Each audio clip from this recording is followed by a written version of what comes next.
is a presentation of Fox Sports. We are Baltimore. We are Detroit. Tigers baseball on Fox Sports Detroit is presented by Bell Tire.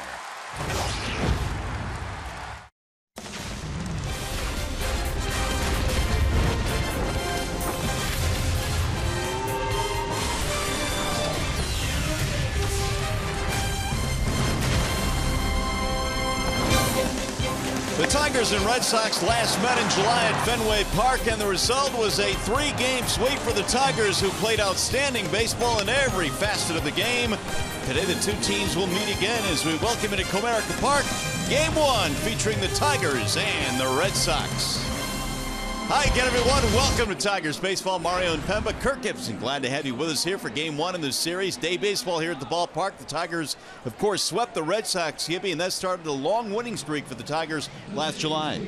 It did, but now the Tigers have been struggling as they just got swept, and you want to go back to good times. When you get swept, it stings a little bit. Plus, the Tigers got beat up, so Boston comes to town just in time. They remember the sweep. They played very well, and they went on to win 8 in a row.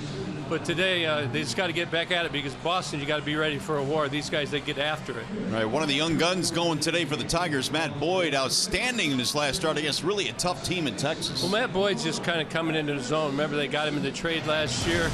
They liked his stuff, but he's just been making little adjustments. And Rich Doobie, actually, prior to this start, made a suggestion, just drop that arm angle just a little bit. It looks like you're impinging yourself, making your arm angle too high. He dropped it in the bullpen session, took it into the game, made everything better. The velocity up 2 miles an hour, the slider, biting slider, the changeup still good. So now he can throw the ball both sides of the plate with all of his pitches, very effective. 7 innings pitched. It was a shutout versus Texas, and that started the winning streak for the Tigers, and they're looking for him to do that again today. All right, tough offense for the Red Sox. No David Ortiz today, no Dustin Pedroia, but still a very good starting 9. Well, it's very potent offense by the numbers. If you look here, they just batting average first, on base, slugging percentage, runs per game, extra base hits. Like I said, you got to be ready to get into a war with these Boston Red Sox. And the veterans, Ortiz and Pedroia, are out today, but they got the young guns, Bettis, Bradley, Bogarts, and a pretty good pickup in Sandy Leon, the catcher. You know, you look at this series, you think Kansas City was big. This is huge for the Tigers to get a win today against the Boston Red Sox. All right, after a short break, we'll send you back to the Coliseum Studios. Check in with Matt Shepard. Coming up today, the Tigers trying to slow down Mookie Betts. He's having a breakout season. Tigers Red Sox, Game 1, coming up next.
And the Red Sox here in game 1 in this series. Xander Bogaerts will bat second in the lineup today for the Red Sox. Here is their starting 9, and it's presented by the Metro Detroit Chevy dealers. It'll be Hill, then Bogaerts, then Betts. Mookie Betts has been hot of late. Ramirez is batting cleanup. There's no big poppy today. Jackie Bradley Jr. in center. Sandy Leon is the DH, and a bottom 3 of the former Tiger Holiday, Marrero, and Benintendi. Rounding it out for Boston. They are facing the left-handed slants of Matt Boyd, presented today by Family Heating, Cooling, and Electrical. Well, Matt, into his 12th start for the Tigers, has done some pin work as well. His last start was his best. We talked about the adjusted arm angle plus velo. Slider is better, biting. Changeup good, only 3 Ks, but softer contact. Matt Boyd, when you're a youngster, you come up, you're trying to miss bats. Now more able to trust it. I'm not talking because Mario's smacking a bee at me. I'm not smacking it at you. I'm trying to get it out of the booth. Let him land in that moss and just chill out. All right, we're ready for baseball here today. Aaron Hill stands in. Here's the first pitch of today's ball game, and it's a ball outside to Hill. Anyway, the Tigers and Red Sox starting a 4-game series. Boston has won 6 straight games, so they come in hot.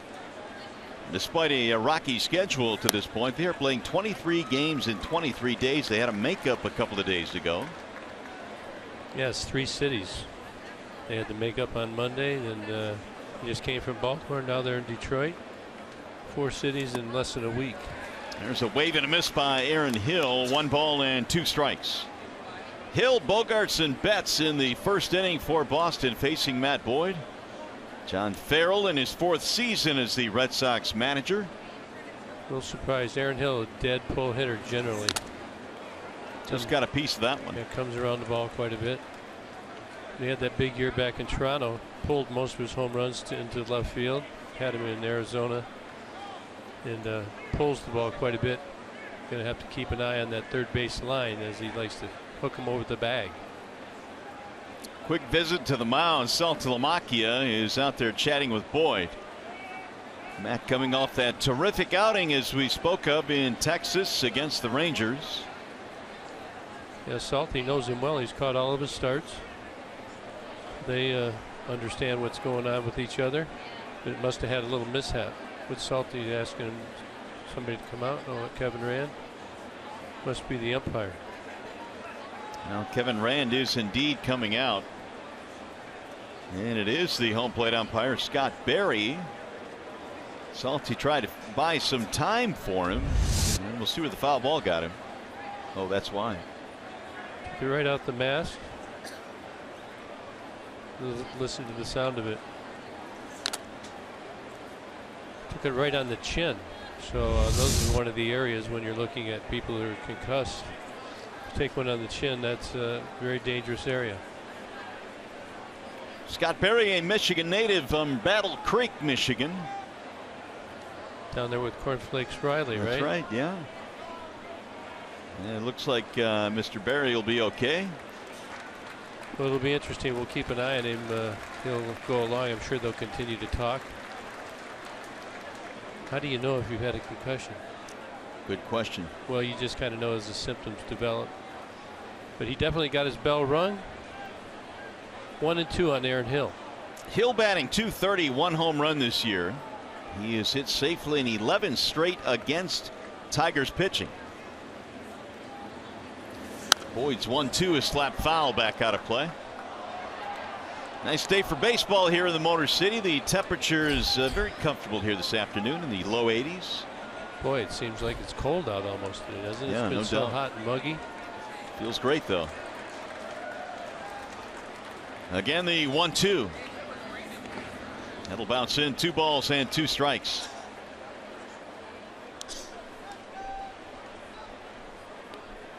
Hill 297 over his last 80 ball games. Actually, he swung the bat much better since getting traded from Arizona over to Boston.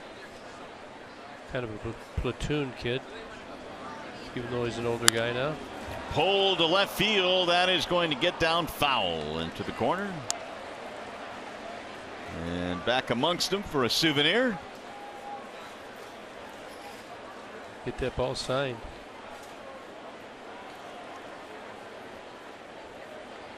It's about the third or fourth person we've seen on this homestand that brought their glove to the ballpark and came away with a foul ball. 2-2. I got a feeling we're going to get one in the booth today. Think so? Yep. Swing and a miss. Struck him out. Let's take a look at the Tigers starting defense, brought to you by Beaumont Health. New guy today in left field, Alex Presley. Andrew Romine in center. JD again in right field. McGee, Ibar, Kinsler, and Miggy across the infield. Salty is catching Matt Boyd today. He's behind the plate. So Upton again gets the day off today. Probably again tomorrow as Brad tries to sit him down and let him just kind of chill for a few days. Presley gets the start today. He's trying to give him a little mental blow. Normally he'd be out there concentrating. You know, if you think about it, you got to concentrate in little bursts. It's just constant. You concentrate, you relax. Now you're going to bear down right now. High fly ball left center field, shallow. Presley coming in, and there are two gone. Now you can relax. Never thought of it that way. Just kind of bursts of it'd be concentration. Like an anaerobic concentration. Yeah. Okay. So you go a little bit, then you relax, then you go again. But actually, I was reading the Cubs do a lot of work with practicing on concentrating in little spurts. They're got a new program that they've developed, and it does make sense, especially the way this game is played. It must be working. They've won 76 games over in the National League. There's a ball down low to Mookie Betts. That's one of many elements, I would say. Of the 76 wins, no doubt. Talent has a lot to do with it as well. Pretty good manager. Here's the 1-0 pitch, and it's in for a strike on Betts. 1-1. Mookie right now is 10 for his last 20. He has been on fire for the Red Sox. 28 home runs, on pace for 38 on the year. Tried to hold up, but he went. I was reading where he's only broke one bat this year. That's it? Yeah. And I heard that Jackie Bradley has not broken a bat, so that's putting the barrel on the ball. It's almost September. I find that hard to believe, but I did read it. The 1-2. That'll bounce way in front of the plate and go all the way into the dugout. Well, let's take a look at the front runners for MVP. You got Mookie Betts, Altuve. We've watched him. David Ortiz, who's off today, he's having another great year. They say it's his last year. And Edwin Encarnacion over there in Toronto. What one do you like? I like Altuve. He does a lot of things. Glove, bat, hits for power, hits for average, on base, steals bases. Seems though you have to get into the playoffs to win. I would agree with that. There's a ground ball up the middle and into left center field, out of the reach of Eric Ibar. It'll be a 2-out single.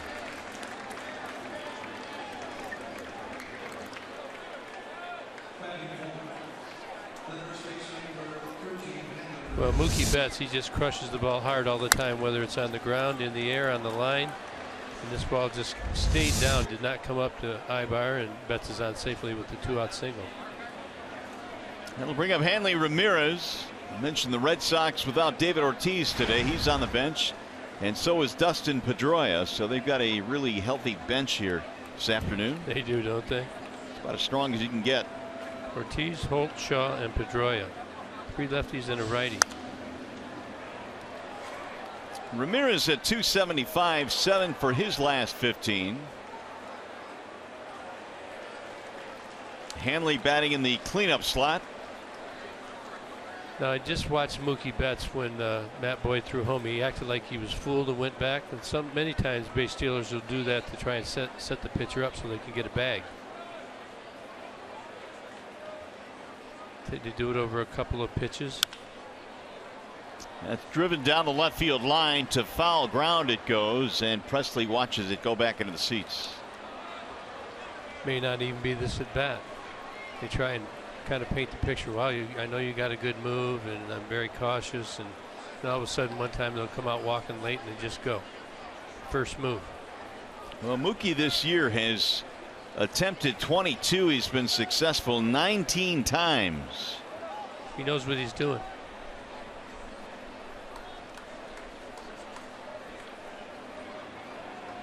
Ramirez batting in the cleanup slot in place of Ortiz today. Now Boyd will go back to first as he picks back there. Betts back in. That's a very good shot right there. When you're a base runner and you know a guy like Matt Boyd's got a good move, you want to see it. You want to see his best move. So you want to paint that picture. I'm not going, or maybe I am going. So you're doing a little bit of reconnaissance there. See that move, and hopefully you can pick something up. Matt's been pretty good though this year.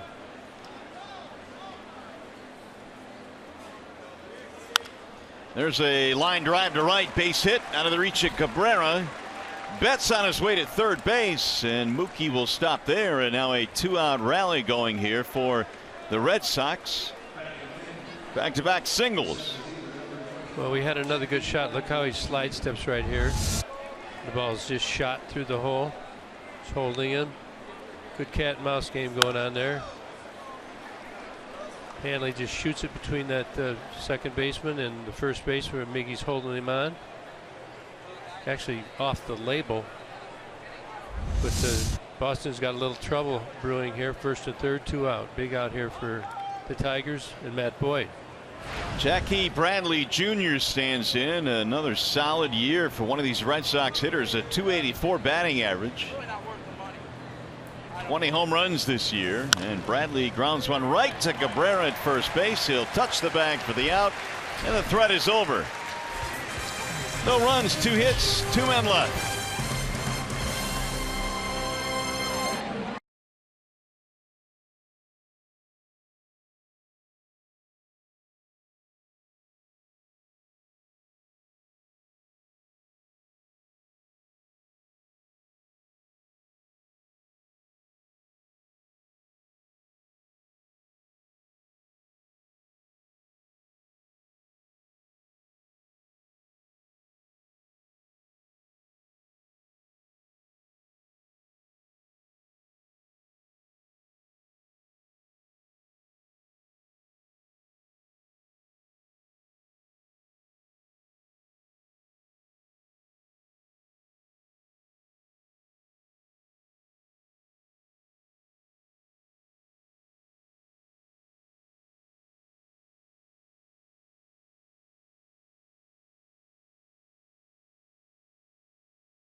We go to the bottom of the first inning. Ian Kinsler trying to get the bat going now. He will start things off for the Tigers. Their lineup today presented by the Southeast Michigan Ford dealers. It'll be Kinsler, Ibar, and Cabrera at the top for the Tigers.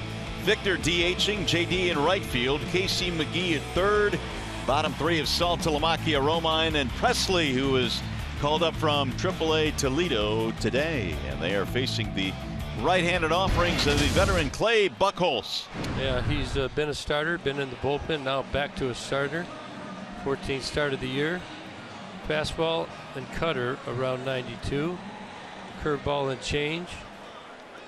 2 games in relief versus Detroit this year, so they've got a bit of an idea. It's changed a little bit. Threw a no-hitter back in 2007, but a little different pitcher than he was back then.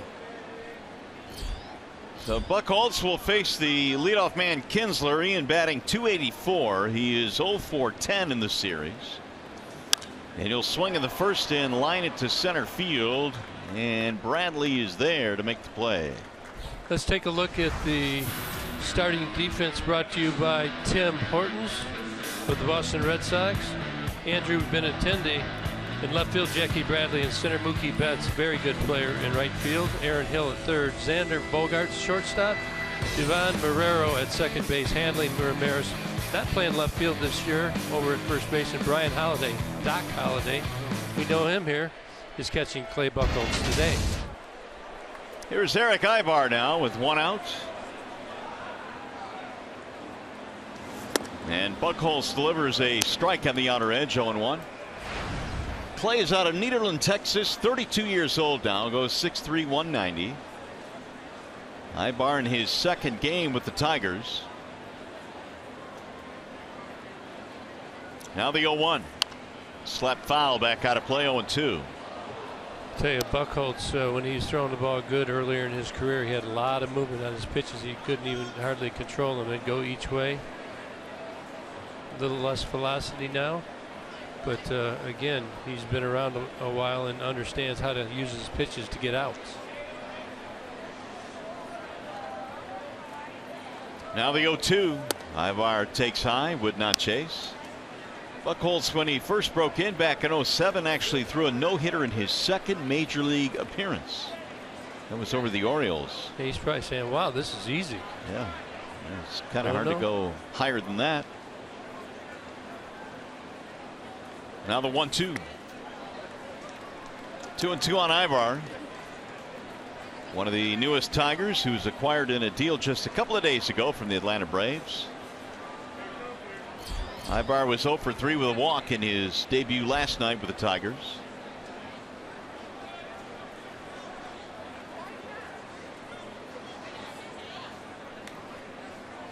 Here's the 2-2.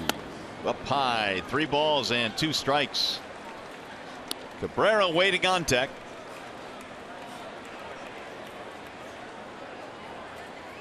Tigers trying to get the bats going against the Red Sox here. They batted just 160 in the 3-game series just completed against the Royals. Yeah, only scored 3 runs in 3 games. Here's the 3-2. Rolled foul. That's hard to figure out. You know, why does that happen? It happens on many teams. Everybody's trying to figure it out, but the numbers always bear out why you're not scoring runs. There's so many things that you can filter. Very seldom do you not have extra base hits or home runs and win ball games. Rolled fouled at first base.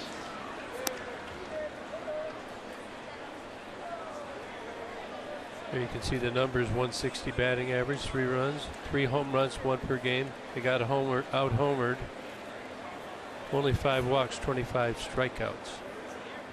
I think part of it too, as a player, it does bother you, and you put more work in. I think maybe less is more in that situation, but it's hard to tell yourself that when you're a player. That's hammered to right field, sinking. Going to be a base hit right in front of Mookie Betts. Ivar has a 1-out single. That'll bring up Miguel Cabrera. Also brings us to Menards and the big money encounter. I want to talk about Clay Buchholz in his career against the Tigers. He has been much better at home than he has been on the road. Yeah, I mean, look at the ERA: 7.08 on the road, 136 at home. Batting average is the same. Why would you throw more ground balls at home? And maybe because of the big monster, huh? Fenway Park, you don't want to get the ball elevated. So here is Cabrera now, and he sends a ground ball up the middle. Sprawling play there by Bogaerts to second one, and the relay is a double play. 6-4-3, Bogaerts, Marrero, and Ramirez. And the Tigers are done in the first. No runs, 1 hit, nobody left.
Well, Tigers and Red Sox break open a 4-game series here at Comerica. No scores. We go to the second, and Matt Boyd goes back to work. Sandy León looks at a strike on the outside corner. It'll be León, then Brian Holiday and Devin Marrero.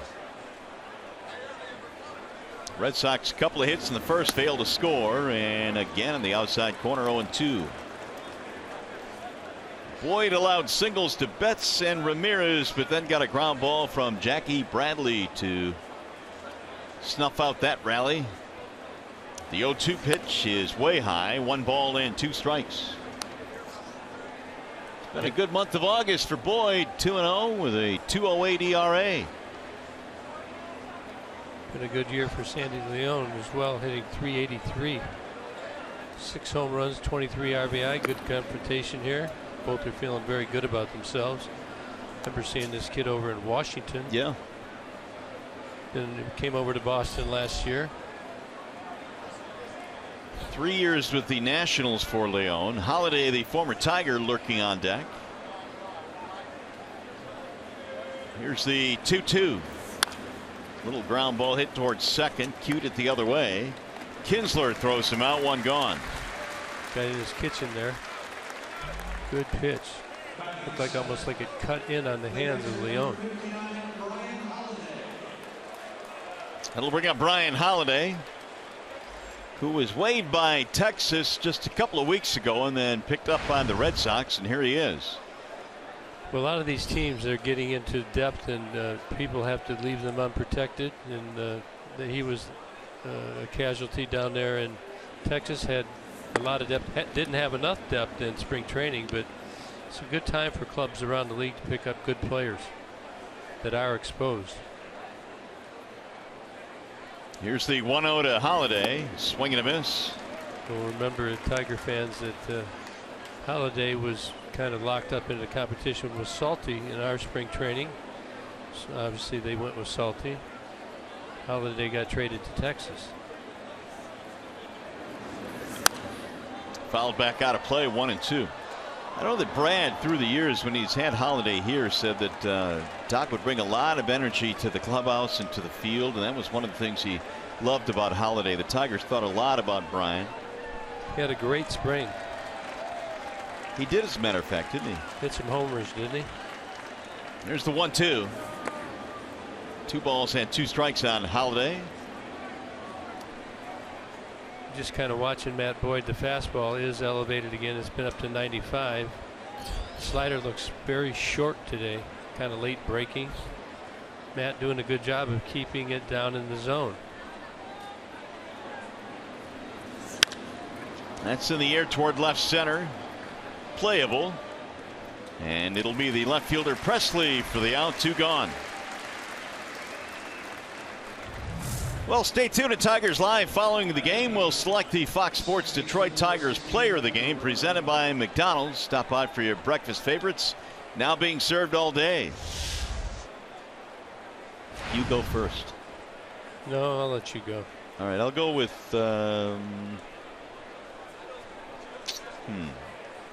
new guy. Going with the new guy again. Going with the new guy? Presley. Well, I'll go with the other new guy, Ibar. Ibar? Okay. New guy, new guy. Here's Devin Marrero. Marrero 1 for 7 in his second stint with the big club this year, bouncing 1 to short. There's Ibar in the backhand. And Boyd has a 1-2-3 second.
Tigers baseball on Fox Sports Detroit is brought to you by Comerica Bank. Raise your expectations of what a bank can be when it's time. Come to Comerica and enjoy your summer in style with great deals at the Chrysler Summer Clearance Event.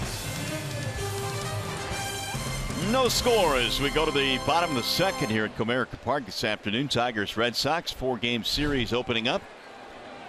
And here is Victor Martinez to lead it off. He'll be followed by JD and then Casey McGee. Infield playing to pull on Victor. First one is grounded right into that shift. And it's going to be an easy out as Martinez is gone on one pitch. It's a 5-3 ground out. You bait me? No, why? Because you know the origin, the real origin of the C for ground ball. Oh. It makes sense, doesn't it? Yep. Gibby actually today, we've got a lot of people on Twitter wanting to know what the explanation is on why Gibby in his scorecard will just simply put a C instead of 4-3, 5-3, 3 unassisted. And he showed me his scorecard from his managing days in Arizona, and the simplicity of just putting a C down now makes sense because those cards are really small. They are. You got to keep score. You got to conserve space. Now, it brings up an interesting thought. How many managers actually keep score in the dugout, do you think? I'm not sure. I'm sure some do and some don't. But you know, I was a new manager, and I was taught that by Bob Melvin.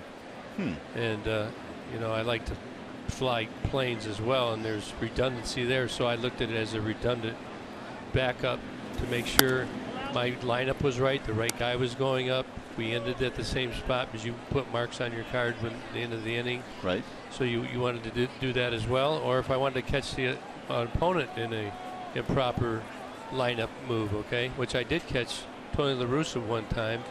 He had an improper card. It's a bouncing ball, base hit left field. JD with a single. He stays hot, doesn't he? He does. Now the Bernstein advantage, bringing you that pitcher-batter matchup, and average since August 3rd. JD Martinez remains hot. Look at these numbers. Well, they don't lie, do they? Since August 3rd.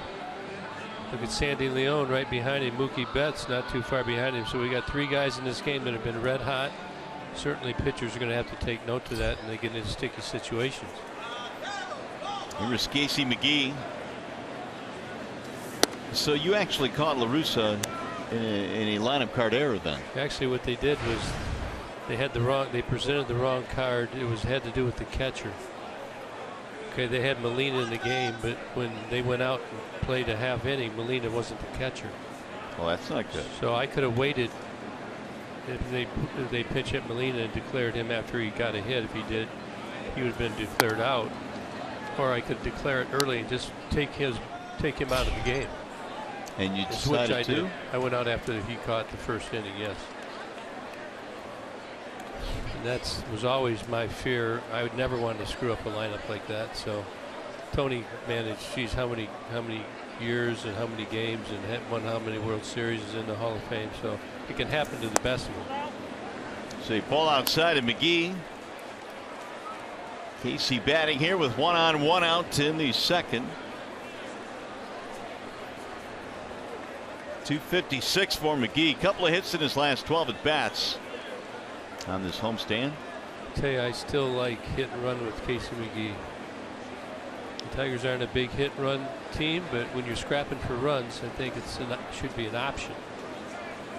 McGee hit for a lot of power early in his career, but he seems to be a guy now that is really adept at putting the ball in play.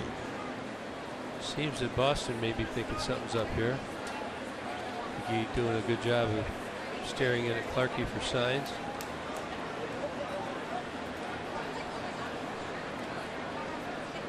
Two and one on McGee.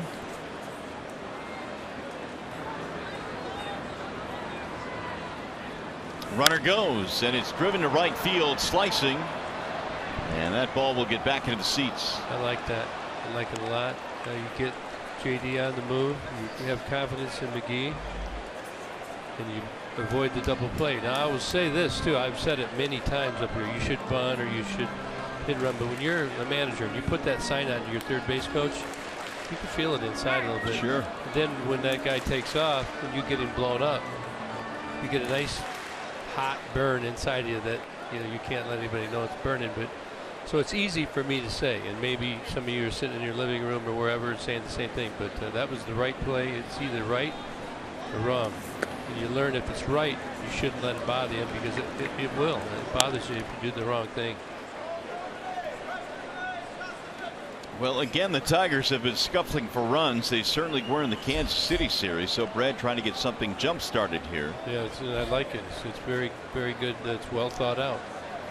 Ibar's another guy I would do it with. 3-2, I would do it again. And there he goes. Line drive towards center field. That ball slicing, diving try. Bradley cannot come up with it. Or did he? They're going to throw back to first base. And Martinez had to retouch the bag coming to first. A diving attempt by Bradley in center. We're going to have to take a look. Did anybody make a call? Did he? He dropped it, it appeared. So McGee's leaving the field. He shouldn't have done that. So this is going to be a video review. I got a feeling we're going to have a replay. He caught it and then dropped it. Yeah, they never really grasped it. Well, let's see if we can get a shot of what the umpire did right here. Does he make him? So JD should be out. McGee should be on first base, but I'm not sure anybody really knows what's going on the field right now. Scott Berry going into the fray right now. You've got Farrell on the field. You've got Brad Osmus on the field. You got JD. You got McGee. And all the umpires. They said, "Let's get over here to the floor." You ever see it? Rod's in here. You ever see that, Rod?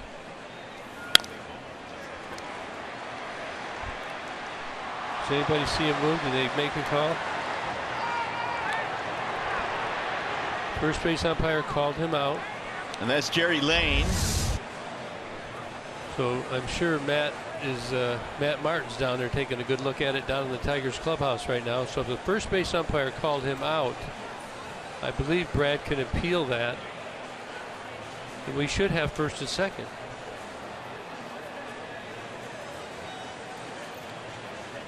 And JD, he read it, and he actually went by second base. He gets a peek. He reads it, and then he thinks he thought he caught it. Thought he caught it. And actually, did you see who was that? Bogarts? Bogarts. Set out. Wow. Well, the umpires kind of got away from the pack here to talk it over. Now Brad Osmus coming out. This is going to New York, I'm telling you. It's got to. It's got to go to New York. They're going to have to look at this. Both John Farrell and Osmus coming out. Now Vizquel came over to talk to Brad before Brad went into this little scrum here with the umpires.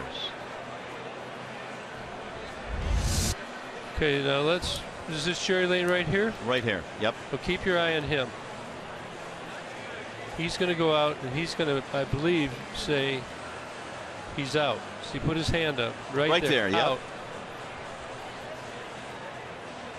So now Brad's had his say, and he's over in behind the little white line, and now Farrell's having his say. This is something else.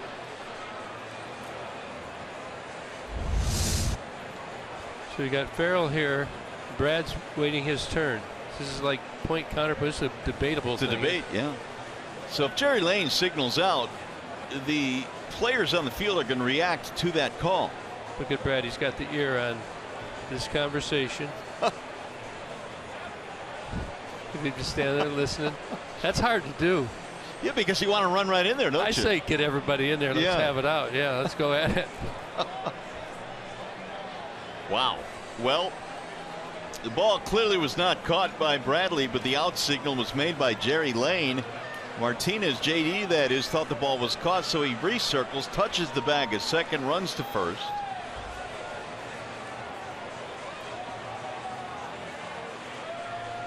And this is going to take a while to sort out. I don't know why they don't just take it to New York, because I'm pretty sure this is reviewable. Sees the umpire. Actually, they had him. Betts knows he didn't catch it, right? Right. Yeah, there they go. They're going over to the headsets, earmuffs. Wish we could just listen in on this. Oh, this would be the best ever. Hey guys, what do you got there, New York? Because we're totally confused here. New York's already been looking at it, I'm sure. Yeah. So you got Farrell over there with Scott Berry. Is that Trip Gibson with him as well? Jerry Lane is the crew chief. And he's on there with, is that Brian O'Nora? So that would be Jerry Lane and Brian O'Nora. It looks like Brian O'Nora, yes. They're on the earmuffs. Trip Gibson, Scott Berry are taking care of Farrell. Brad's over there all by himself. He's feeling good about it. He's got to. Now see, they don't, look at here, see Jerry Lane talking? They don't normally talk, but that's what I've been told. They're not supposed to talk. You just listen. Well, let's see what they have here. Yeah, I wonder how they communicate it.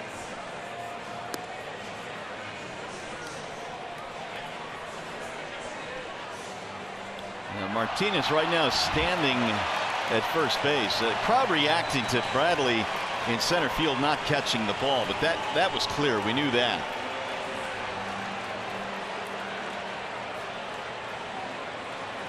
They're reviewing a catch or no catch, we're told, and they can place the runners based on that. Third base they gave him. They gave JD third base. Excellent.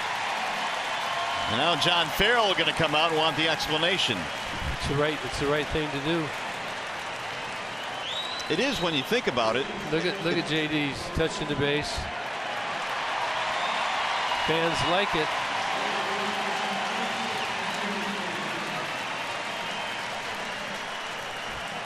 I think that's the first game that I've done that something like this has happened. So what would have happened had we not had review? I mean, the umpires on the field would have to figure it out. And they clearly wanted help. I think Jerry Lane knew that he called him out. Right. So you've got to know, and you know the cameras aren't going to miss that. Okay, there's where JD was when the ball is dropped. Look at, he's right there. He would have clearly gotten to third. But I think Clarkie's telling him to go back over here as well because he saw the out call.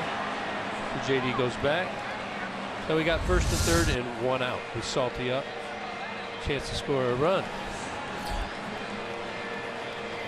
So Martinez and McGee with hits. That'll be a single for McGee on that diving attempt by Bradley. And now here is Saltalamacchia with only one out. The reason JD would have made it, remember Brad had him on the run. That's right. That's why they placed him at third base. Had he not been going, I don't know that he would have done that. That's good job by McGee, good job by Brad getting him moving, and we've got a good opportunity because of it. Shift on for Saltalamacchia. Now Buchholz with the 1-0. A little bit outside, 2 balls, no strikes. Well, Salty's caught Buchholz before. He knows.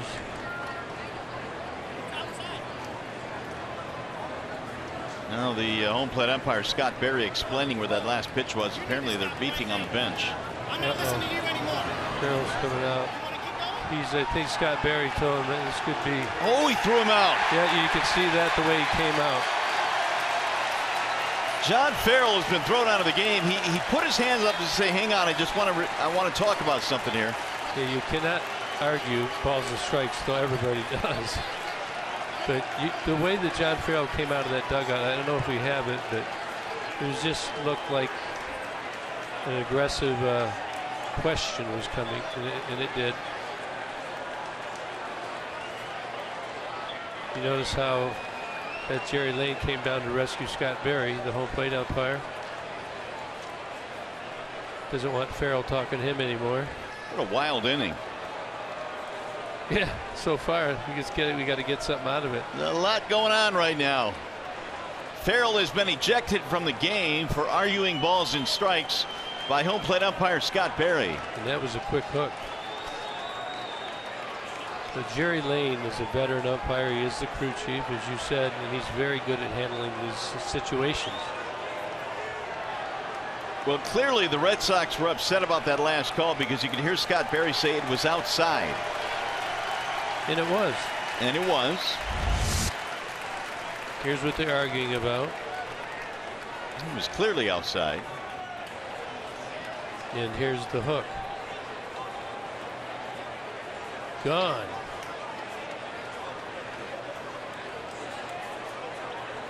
Now, why'd you throw me out? You always seem to say that. You really can't come out in that point, can you?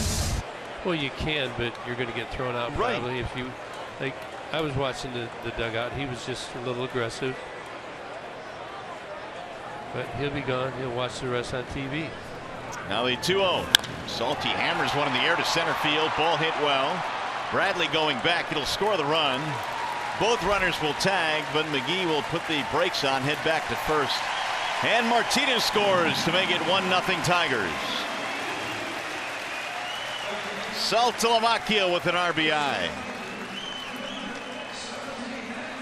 Well, Salty did a good job with the 2-0 count. Just stayed up the middle, didn't try and get too big.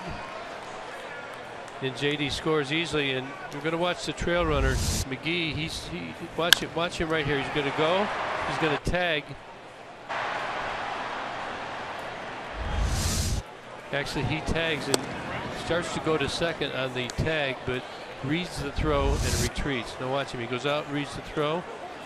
And this is what you want to do. You want to read it. It's on target. He got rid of it quick. You retreat. You don't want to run into an out there. If it's available, the throw's offline. If certainly you want to move up into scoring position. And again, I think it bears repeating, Gibby, the point you made about JD Martinez going on the 3-2 pitch, because if he wasn't going, he probably is not allowed third base and doesn't score on that fly ball. Nope. Actually, he probably doesn't even go to third. I'm not sure. Maybe. You know what? John Farrell is still in the dugout, and I think Scott Berry was pointing to somebody else in that dugout. There's a line drive, base hit right field.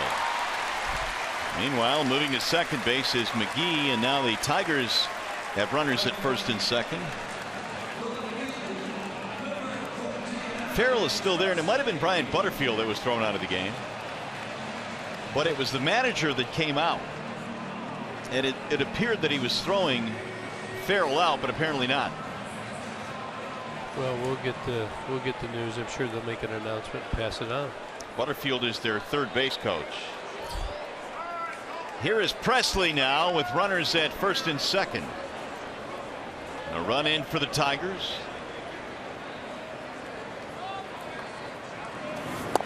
Ball one high.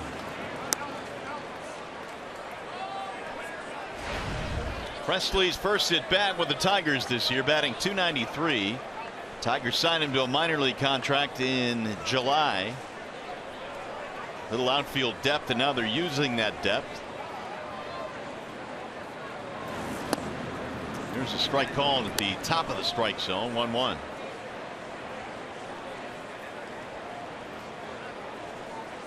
Presley, big league time with Houston, Pittsburgh, Minnesota, Milwaukee, and now the Tigers.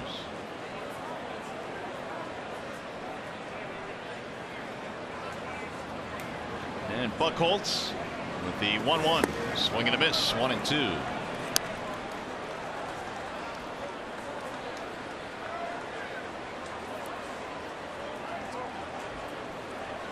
Three hits for the Tigers here in the second. A sac fly by Saltalamacchia, and Matt Boyd has had a lengthy sit down, but the Tigers have given him a 1-0 lead. Pretty good changeup. Buchholz is using it a lot.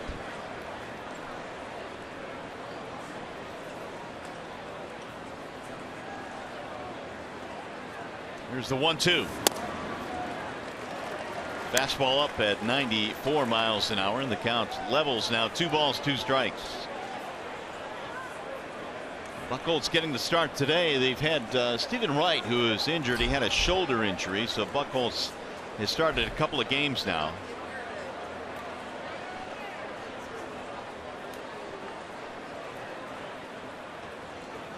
Here's the 2-2, and it's sliced foul down the left field line.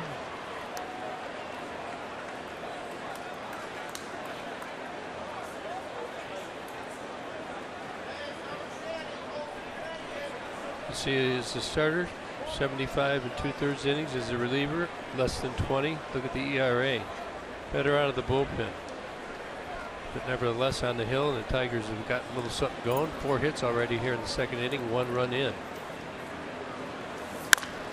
Pulled foul. Look out. That one sizzling by Omar Vizquel. Just fouled at first base.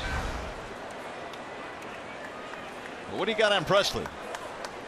Well, 7th major league season. You can see the clubs that he's been with. 31 years old, from down there in the Bayou. 8th round pick. 26 home runs. He got a little pop. He's not a real big guy in stature, but he signed the contract in July 9th this year. So he was somewhere. And he's got a lot of desire. That's been in the big leagues, and hard to keep going back to the minors. Bouncing ball to first, knocked down there by Ramirez. Starting with it, he'll throw to first, and they just got him. Oh, you want to check it? Boy, Hanley Ramirez has been pretty good down there at first base this year, but that thing just handcuffed him, and we'll see if the Tigers now want to take a look at this. Looks safe to me. Red Sox running off the field, so are the Tigers. Well, Hanley had a hot potato there, didn't he, or a cold one? Man, he's out. Yeah, clearly out. So the inning is over. Well, we had everything in this inning. Jackie Bradley almost made a great catch. J.D. Martinez scoring on a sac fly, and somebody thrown off the bench for the Red Sox. See you later. 1-0 Detroit.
Well, the Tigers have a 1-0 lead as we go to the top of the 3rd, and the Red Sox will send Andrew Benintendi to the plate to start things up. Then Hill and Bogarts. I tell you, that was a long inning for Matt Boyd to sit, and also for Buchholz to have to deal with. Bouncing ball, base hit to right field for the rookie Benintendi. And the leadoff man is on. Ruben Amaro Jr. will go from the first base coaching box to 3rd because Brian Butterfield has been ejected, and Victor Rodriguez, the assistant hitting coach, is now coaching first base. About Ruben Amaro, I went from the GM to a first base coach. Now he's at 3rd base today for an ejection. He's wearing a lot of hats. Yeah. Well, apparently he knows the signs. That's a good thing. Yeah, now see, right now you would think that he wouldn't be as good giving signs, and Butterfield, he's been doing it a long time. So you certainly want to lock on to Ruben Amaro. Aaron Hill looks at a ball outside. Well, we'll see, as the point you brought up, we'll see if the long sit down has any effect on Matt Boyd. That long conversation the umpires had with both managers, then eventually with New York before they decided how to rule that play on the ball hit to center field. The 1-0 to Hill is a ball inside, 2-0. Man had a 1-2-3 second. They're just looking at the field. They always wet the diamond down before the game, but I can see it starting to dry out, and it's going to be a lot quicker today than normal. You might want to deepen up a little bit on the infield. Missed it outside. He's gone 3-0 on Hill. You got Xander Bogaerts waiting on deck. Red Sox came in winning 6 consecutive ball games, although the Tigers swept them in Fenway in July. And he'll take ball 4. It's a 4-pitch walk to Aaron Hill. Those weren't even close. 2 on, nobody out. Well, Tigers T-shirt Fridays continue tomorrow when the Tigers battle the Red Sox at 7:10 p.m. Get a game ticket plus a Justin Verlander emoji T-shirt when you purchase exclusively at Tigers.com/T-shirt Fridays. Well, the Red Sox have something brewing now with Bogaerts coming up, and Boyd's going to have to deal with the middle of the Boston lineup here. This is a pretty good middle of the lineup. Bogaerts, Betts, Ramirez, Bradley, Leone. That's in for a strike. 0-1 on Bogaerts, who back in the month of May had a 26-game hitting streak. He was really on a roll in May. Really, when you think about it, Bogaerts one of the big reasons the Tigers have Jose Iglesias. They were both in the Boston system at the same time. That'll miss inside. 1-1. Bogaerts dealt to Detroit, or Iglesias rather, to Detroit. Bogaerts took over at short.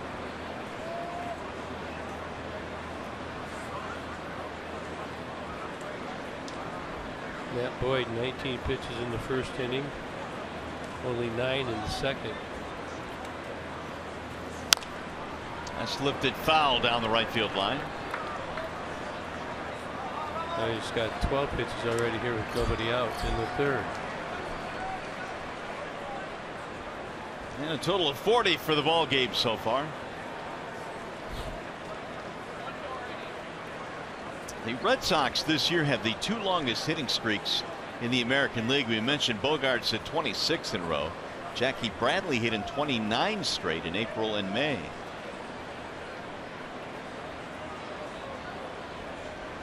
Now the 1-2. Swing and a miss. Down he goes. Good comeback there for Boyd. 1 gone. Excellent. Let's take a look at our Bell Tire pitch by pitch.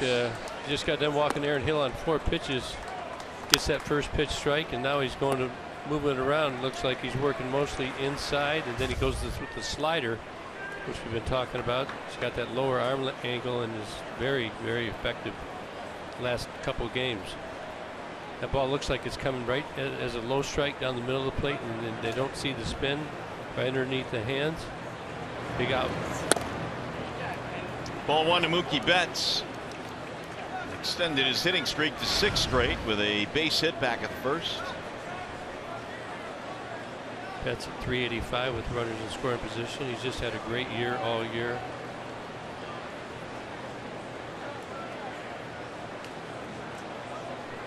Double play. Drill towards center field. On the move there is Romine. He'll get there. Runner at second will tag, and moving up is Benintendi to third base. First and third now, 2 outs.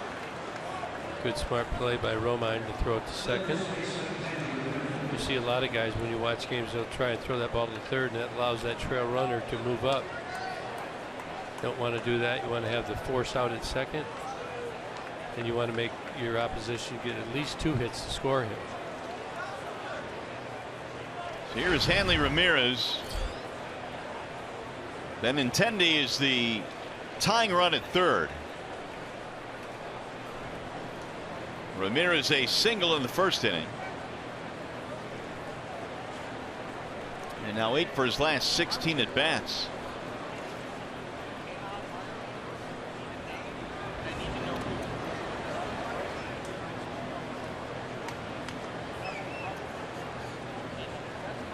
Looks like he almost picked Mickey up. Something went on there. Did you see that? Looked a little awkward. Looking into the dugout.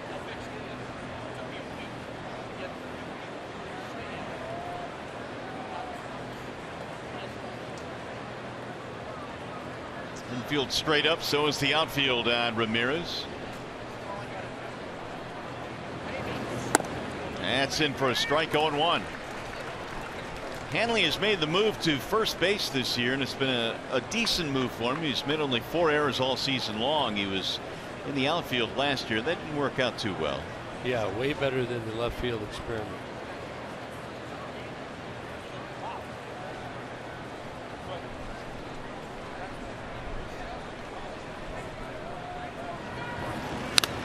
Fouled right back to the screen. 0-2 the count. He swung so hard the helmet came off. Yeah, this is one of the things that happens with Hanley. He wears that a little loose.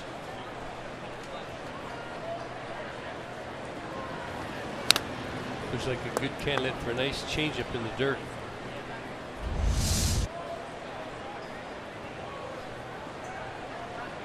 Ramirez, a shortstop early in his career with the then Florida Marlins. So he's been all over the diamond defensively in his career.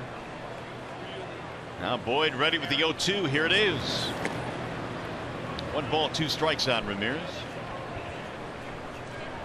Red Sox came in as one of the better offensive teams in baseball, leading the league in a lot of different categories, including average and runs scored.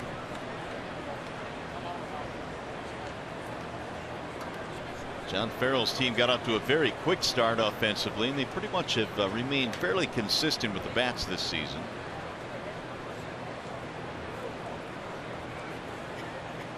Benintendi at third base, Hill at first. The 1-2. 2 balls and 2 strikes. You're talking about the offensive numbers.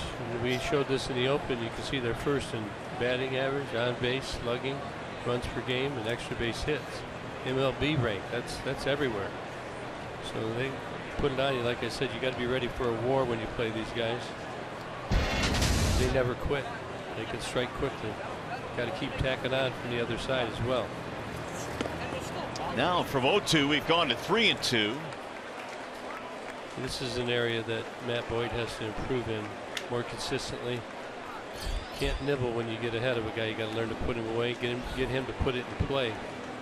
As you said, 0-2 to 3-2. Not what you're looking for. Hill will be on the move from first base. Stepping behind and picking, Miggy.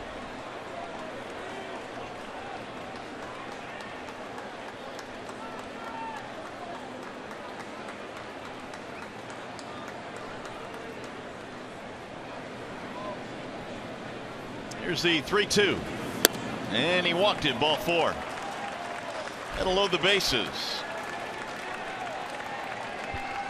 It's a second walk now for Boyd, both in this 3rd inning. That'll bring up Jackie Bradley Jr., who bats .346 career with the bases loaded. And Bradley grounded out on 1 pitch with 2 men on to close out the 1st inning. Benintendi, you've got Hill at second, and you've got Ramirez at first.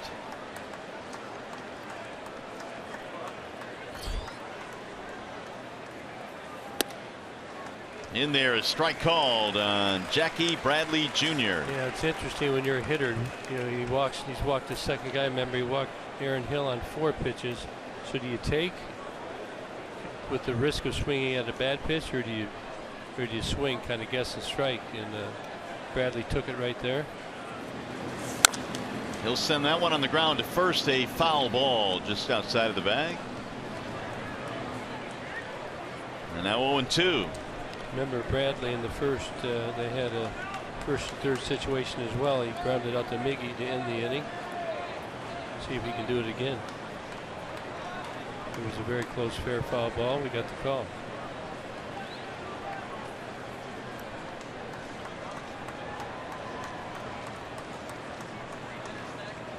Bradley this year, .259 against left-handed pitching. He's been better against righties, almost .300.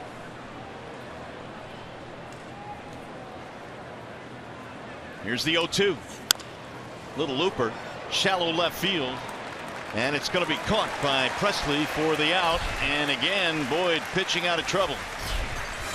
No runs, a single, 2 walks. They leave him loaded.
And the Boston Red Sox. Heck, that was a heck of a long second inning I know that we had there, but good guys in good position right now. We're joined by Richard Goyke, season ticket holder here for the Tigers. Richard, thanks for taking a few minutes with us. What about these seats? How long you had these? I had these for 8 years now in this whole pavilion section. Started out over there, kept asking the Tigers to get closer to the Tiger bullpen, but those are very fun over there because you get to experience some heckling of the other team. Out here? Yeah, when I was over there, and the other team will dish it out too. It's pretty fun over there. What do you like most about these seats right here? I kind of like the vantage point. I love being right near the Tigers bullpen. You see a lot of behind-scenes stuff that goes on over here. Once I seen one of the players put on the security guard's tie. It was hilarious. All right, yeah, you have a really good story. Obviously, I think you saw the Verlander pitch to Jen, the no-hitter there, but also you got a great story about your folks. Well, my mother and father, when they were alive, lived on a lake, and for 20 years, my dad had a cable hooked up at the lake and electricity, and he'd bring out the TV every single Tiger game, and we'd be sitting out at the lake watching Tigers baseball, thanks to Fox Sports. Love it. Oh, it was incredible. How much better can you get? It doesn't get any better, Richard. Enjoy the rest of the game. Thank you very much. Thanks, John. All right, appreciate it. How about that? A little endorsement for Fox Sports Detroit. We love it out here. All right, Johnny. Back up to the booth, boys. Best value in baseball. Attaboy. Thank you very much. Great seats indeed. I like the behind-the-scenes aspect of his seats out there. Meanwhile, 3-1 on Kinsler as we get things started here in the bottom of the third. Tigers on top 1-0. Like the lake visual as well. No doubt. Little campfire, Tiger game. That's skied in the air to shallow center field. Bradley coming in. And Kinsler retired, 1 gone. Every game counts. See the Tigers battle the Los Angeles Angels Sunday, August 28th. Take $10 off pavilion seats with the Fox Sports Detroit ticket special. Visit tigers.com and enter the coupon code. Guess what it is? It's the coolest coupon code ever. Well, why don't you tell them since you're so cool? Mario. That's the coupon code. Coupon code Mario. Awesome. It's the best ever. 1 gone now, and a strike called on Eric Ivar. Good little jingle right there, huh? That's right. Just watching Ian Kinsler pop out again right there. He just really appears to be tired right now, doesn't he? Just kind of dipping that back shoulder. Yeah, he's 0 for 2 today, which makes him 0 for his last 12. There's a ball high to Ibar. 1 ball, 1 strike. For tough times, you got to fight through them. He won't go in and ask for a day off, I'm sure. Ibar had a single in the first inning.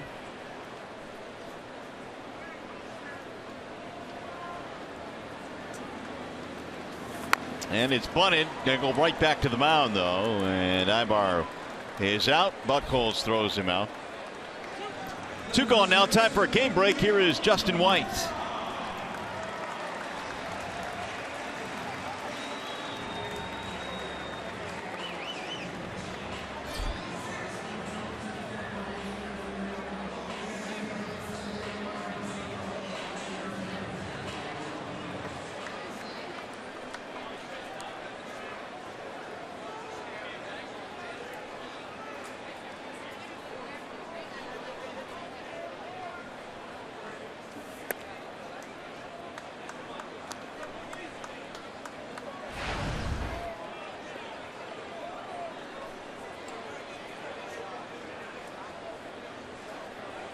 I'm digging Bubbles. Let's go with it, Gibby. What do you say? Well, I had another one, but I'm not going to let you know. You use your imagination, but hey, whatever you guys want to do. Here's Cabrera with 2 outs. Missed it outside. 2-0 the count. You know, I just remembered I read something about Jackie Bradley. They say he closes his eyes. Jim Rice told him he closes his eyes when he swings. Really? We got to watch for that. Yeah. So Eaton's blowing a bubble. Bradley's closing his eyes. And they did a study on it. Some suggest that it actually may help you. How could it help you? Well, it's just right at contact. You don't close it when the guy's in his wind. Well, no, I understand that. When he releases it, you gauge it. Meanwhile, 3-0 on Cabrera. Well, he hasn't broken a bat, so. Good point. Must work. I think right at the end, many people may take their eyes off it. I mean, you don't really actually watch the ball hit the bat every time. I close my eyes before every broadcast, too. When I walk in? That's precisely the time when I close my eyes. How about at night? Eyes wide open. At least one open. You gotta. Yeah, that's right. You gotta keep watch. 3-1 on Cabrera. Get a good pitch, Miggy. Rolled foul, 3-2. We're talking about Kinsler maybe getting a little bit tired here. A lot of guys in the month of August. Was that the toughest month for you as a player, physically, mentally? You know, sometimes it shows up at different times. Sometimes it can be July. Sometimes it can be August. Sometimes it's September. I know in '88 when we got into the playoffs and won the series, I was gassed in September. But you're given so much, and right now the Tigers have got the pedal to the metal. They know they can't afford to fall back anymore, and they're beyond the physical part, the mental part. I think it really wears on you.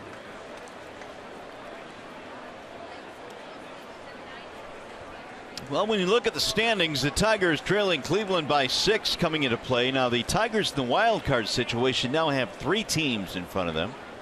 And the 3.5 games is one thing. Having the 3 teams to overtake is maybe even tougher. That's the part you don't want to get behind a bunch of teams, because it's just hard to jump over people because everybody's playing everybody. So they just don't falter like that. 3 teams aren't going to go into 8-game losing streaks. Ground ball, base hit, right field, out of the reach. Marrero. 2-out single for Cabrera. Well, Miggy finally gets a hit right here. He's hit the ball hard. He has been hitting him on the ground. He hits the ball on the ground. There are a lot of fielders there, and they can get him. Look at this one. He doesn't pull. He hits it the other way and shoots it through the hole. Right on by Devin Marrero. So he's on with the 2-out hit. Cabrera hit into a double play last night with the bases loaded late, but a sharply hit ground ball to short, and he hit into one again today, and so finally rewarded by going the other way with a base hit just out of the reach of the second baseman. Really be good if V-Mart goes deep here. Shift on against V-Mart.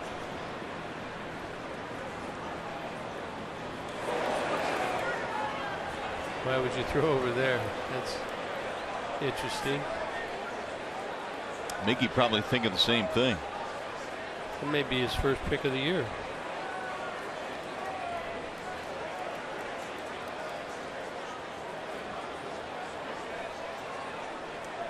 Victor bounced out his first time up.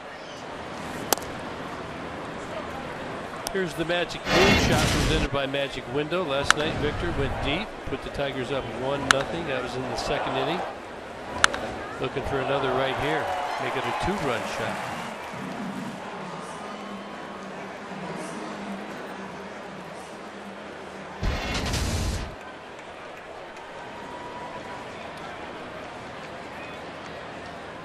Here's the 0-1. Lifted in the air toward left field. Benintendi is cruising under it, and that'll take care of the Tigers here in the third. No runs, 1 hit, 1 man left.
Silverado most dependable player will go with Matt Boyd today, and when you look at Matt's numbers in his last 7, he's been throwing some pretty good baseball.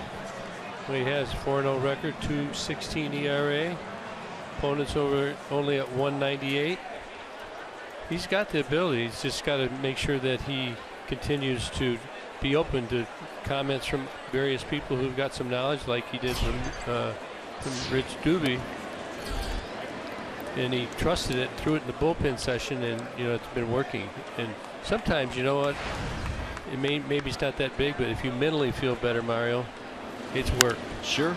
There's a swing and a drive into left field. Presley going back to the track, to the wall. He leaps up there, can't get it. It is gone, and Sandy Leon has tied this game at 1. And he is having himself quite a year.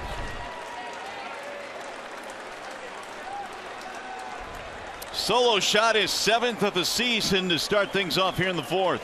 Yeah, he went down and got a changeup right here. This is not where as low as he wants it. He's a little flat, you can see it. There's the side swing, keeps his arms back. Ball carried out pretty good wind going to left center. Presley with a pretty good effort, but doesn't make the catch. 1-1.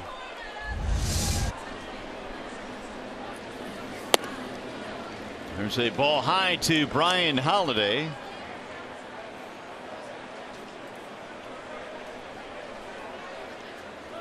Holiday flied out his first time up. We'll foul that one back out of play. 1 ball, 1 strike. Well, the Royals hit quite a few home runs in the series that was just completed. They hit 2 more last night. They had 4 the night before. All to left-handed hitters. Tonight, or today, got finally a righty. Just trying to think why that would be, other than they had a lot of lefties in there. The ball's been flying pretty good here at Comerica in this last 4 games.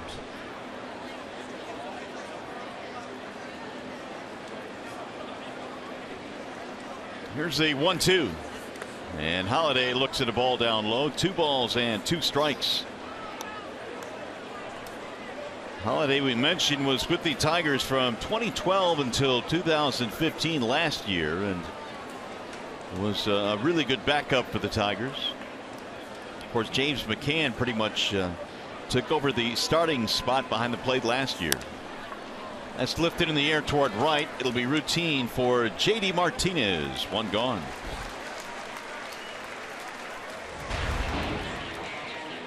Well, this weekend, MLB on FS1 returns 2 big games on back-to-back days. Tomorrow, the Bronx Bombers clash with Mike Trout and the Angels at 9:30 Eastern. Then on Saturday, the Mets battle Buster Posey and the Giants at 3:30 Eastern. We'll watch both games live on Fox Sports Go.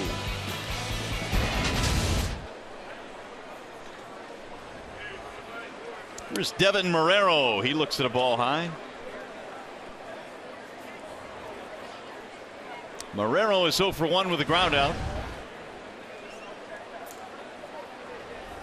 That is yanked. Oh, what a play at third base by McGee. That's why they call it the hot corner. This ball came in hot. What reaction is Casey McGee? Wow. Excellent play. Good concentration. We're talking about concentrating for little spurts. He's really concentrating. That ball quick to his right. Here's real speed. It would have been a double. 2 outs now for Benintendi. And he'll look at ball 1 high. Benintendi had a single in the 3rd. He was called up from Double-A, one of their better prospects. In fact, one of the top prospects in all of baseball. The reason he got called up, the Red Sox were trying to get Carlos Beltran in a deal at the trade deadline. Couldn't do it, so they went to the next best option. That was the youngster. And he is not disappointed. There's a ball outside, 3-0. Now, Chili Davis was saying he's only seen the young man for a couple of weeks now, their hitting coach, and Chili says he's got a nice line drive swing and not really much to tinker with right now. He's just going to watch him play for a little bit. But so far, so good. 3-0 is in for a strike, 3-1. Yeah, when you get somebody new in general, you're going to sit back and watch. You'll have some opinions fairly early on in the process, but you generally don't want to go with your first reaction or your first what you see. You want to make sure you confirm it, kind of plan out a plan of attack. Most of all, you got to build that relationship so he'll trust you when you make a suggestion.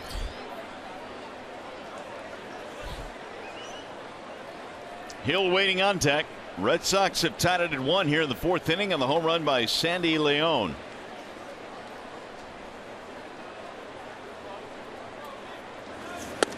He got him, strike 3 in the outside corner. Benintendi didn't like it. That'll end the inning. So Boyd strikes out the number 9 hitter.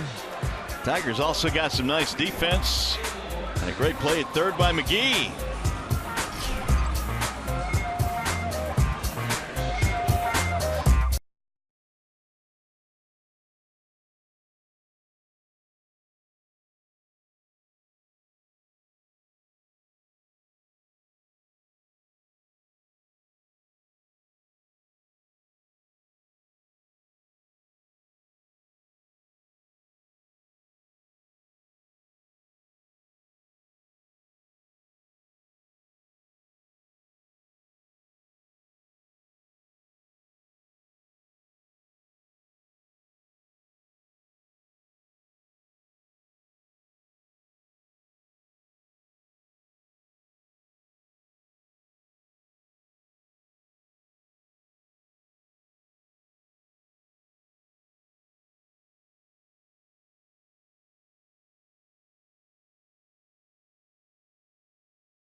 Here at the ballpark this afternoon, Tigers Red Sox now tied up at 1 run apiece. Mario and Pemba, Kirk Gibson now joined by the third member of our team here this afternoon, Rod Allen. Rod, what do you got on Matt Boyd so far? He pitched that really good game against the Rangers his last time out, and so far has been able to pitch through a little bit of trouble. Yeah, he's doing a nice job. I mean, obviously this is a very tough assignment going up against the Boston Red Sox. They've got the best offense in the major leagues, so for him to go out and do what he's been able to do so far, it's a win-win right now for the Tigers.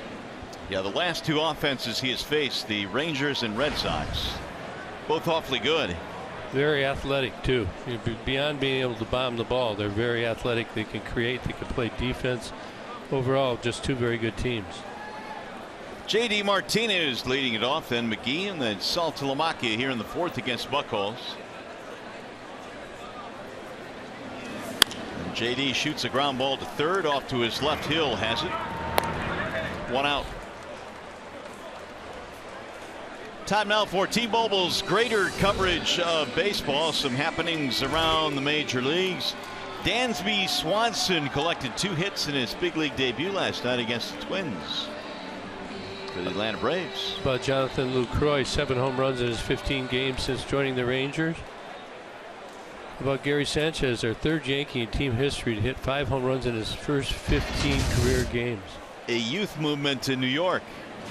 Haven't said that very often. Did you see there's an article about, they said that social media convinced the Yankees to do a redo.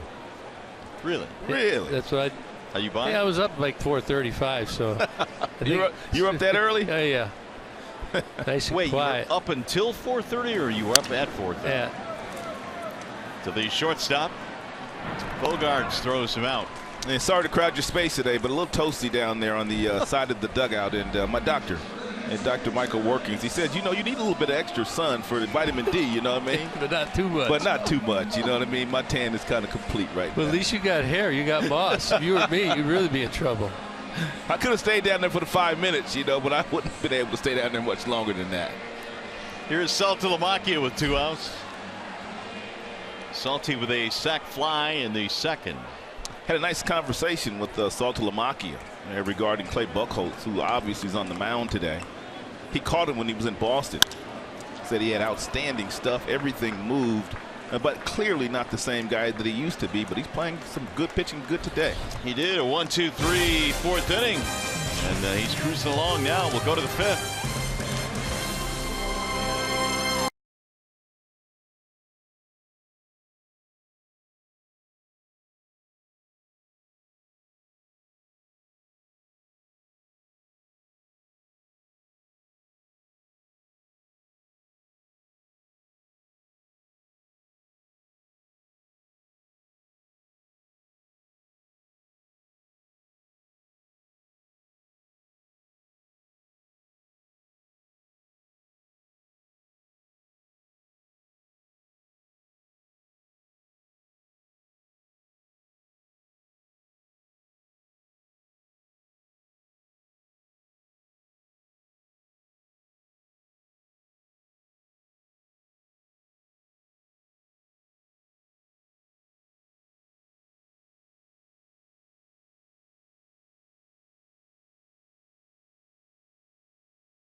As we go to the 5th inning here at the ballpark, Mario and Pemba, Ron Allen, Kirk Gibson here this afternoon. And Ron, we're talking about the fact the Tigers had a big series against the Royals. They dropped 3, and now that, I think, puts a lot of emphasis on this series now, especially when you consider they're trailing the Red Sox in the wild card. Oh, no question about that. They've got to have a really good 4 days here. They got to win the series. I mean, to keep it real, I mean, the Boston Red Sox, a team that's won 6 games in a row, and of course the Tigers have dropped their last 3. So they've got to come out with a little bit more energy today and somehow try to get the Clay Buchholz.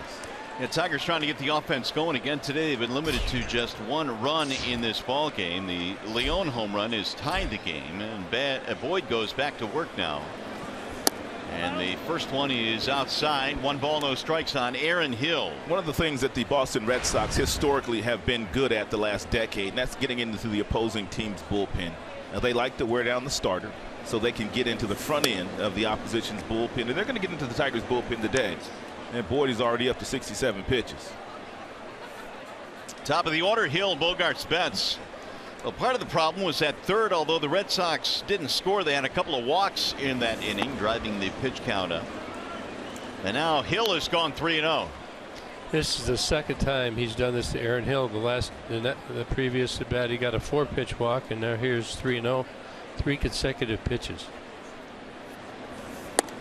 That one's in for a strike, 3-1. And that's the thing that Matt's going to have to learn how not to do, not to throw so many pitches. He tends to get his pitch count up very early in the game. You obviously want to go much deeper. On the outer edge, Hill tried to coax a walk. 3-0's got the widest plate of any count, don't you think, Rod? I do. That's why so many hitters don't like swinging 3-0, because usually the pitcher is not going to give you anything too good to hit if you're a guy that historically likes to swing at that pitch. Line to left. That's going to get down, a base hit. Presley over to play it. He's going to take a wide turn, but Hill will put on the brakes. You know, I heard you guys talking about this a little earlier today, the fact that Boyd has kind of dropped his arm angle about 3 to 6 inches, and it's very noticeable. Here's July 29th. You can see the arm slot a little higher, high 3/4 arm slot. Same slot right there. But take a look at his last start. This was in Texas. His arm slot is about 3 to 6 inches lower, and you can see the depth that he was getting on his breaking ball to the right-handers, and also today. That arm slot right where it was 5 days ago against Texas. And when we show you this split screen, you're going to see the one on the left was earlier. The one now today is that one that's dropped down to a low 3/4 arm slot. And Jared Saltalamacchia told me that it's working very well for him, and it did in his last outing, in particular with the curveball guy. I mean, it's the slider. He says before he dropped the arm angle, because it was so high, there was a north to south as far as that breaking ball was concerned. Now it's going east to west, and it's getting to the back foot of the right-handed batter. So a real nice adjustment made by Rich Doobie, the pitching coach. Yeah, it was a good find, and again, they had a good enough relationship that Boyd trusted him on it. And I was talking to Matt a couple days ago, and he says he feels like he's a side armor. I said, you're not Brad Ziegler. Line to left field, right at Presley for the out. That's a great point, Gibby. He said that as well, that you can drop your arm angle just a little bit. 3 to 6 inches doesn't seem like it's drastic. But if you look over there, Gibby, you can circle that. Yeah, right. We're looking right up here, the arm, and then we're looking over here. The telestrator's not working on the right-hand side, but you can see it's much higher on this side right here. And the other thing is, if you just, in your living room, put your arm up really high like that, and just drop it down a little bit, you'll see it doesn't impinge your shoulder as much. And I think Matt thinks that he'll have a little easier recovery after his starts because of that. That pitch right there is the one pitch that really helps him with the arm angle. Now he's able to really disguise that breaking ball like it's right down the plate and it's getting in on the hands of some of the right-handed hitters. And you better get on the hands of this young man right here if you're going to go inside, Mookie Betts. And he's able to throw to both sides of the plate with all of his pitches, what he's told me. At least he has the confidence to do so. So you got to throw that fastball away, arm side and glove side. Most pitchers can do one or the other. It's hard for them to do both. They do one way better than the other. Again, that slider that really bears down and in, gets underneath the hands, and the changeup's always been good.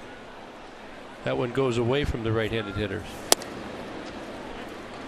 2-1 on Betts. It's almost like it freed his arm up a little bit more arm speed. And even in his last start, he was touching 95. I heard you guys talking about that. He's usually 91, 92. But he got about 3 ticks as far as the velocity is concerned just by a slight drop in the arm angle. I think his arm's much looser. That's what it does. Like you say, it frees it. Big swing there by Betts. If you could do that up here consistently against really good hitters like Betts, throw an off-speed pitch with a lot of confidence in a predictable fastball count, you can stay here for a while. Oh, yeah. Mookie Betts in the ball game, fly ball and a single. 1 on 1 out. We're in the 5th inning. Bouncing ball and a nice snag there by Cabrera to second. They will get the out there. 2 gone now. Well, Jared Saltalamacchia, who has caught Matt Boyd every start this year, talks about that different arm angle. He's done an unbelievable job just being able to trust me and trust Doobie as well. For a guy to change his arm slot in the middle of the season like that, it shows a lot of trust and faith in the pitching coach, and I think Doobie's done a great job of that. And the results certainly have been telling for Boyd. Now with 2 outs, it'll be Hanley Ramirez. Hanley a single and a walk in the contest. Pretty good play by Miggy over there, huh? Pretty athletic for a big fella. Got up, perfect timing. Thought Ibar did a pretty good job. He realized he missed that bag and made sure he got that one sure out. A lot of guys will try and sell it, but with the review now, you just can't do it. They're just going to review it. We'd have had a guy on second with 2 down. Yeah, you got to make sure that your foot's on that bag when that ball makes contact with your glove. If not, the opposition will appeal it, and more than likely you will lose that challenge. They will win the challenge, excuse me. Ball 1, Ramirez high. Red Sox by far have had the better scoring chances in this game. They've only been able to cash in on the Sandy Leon home run in the 4th.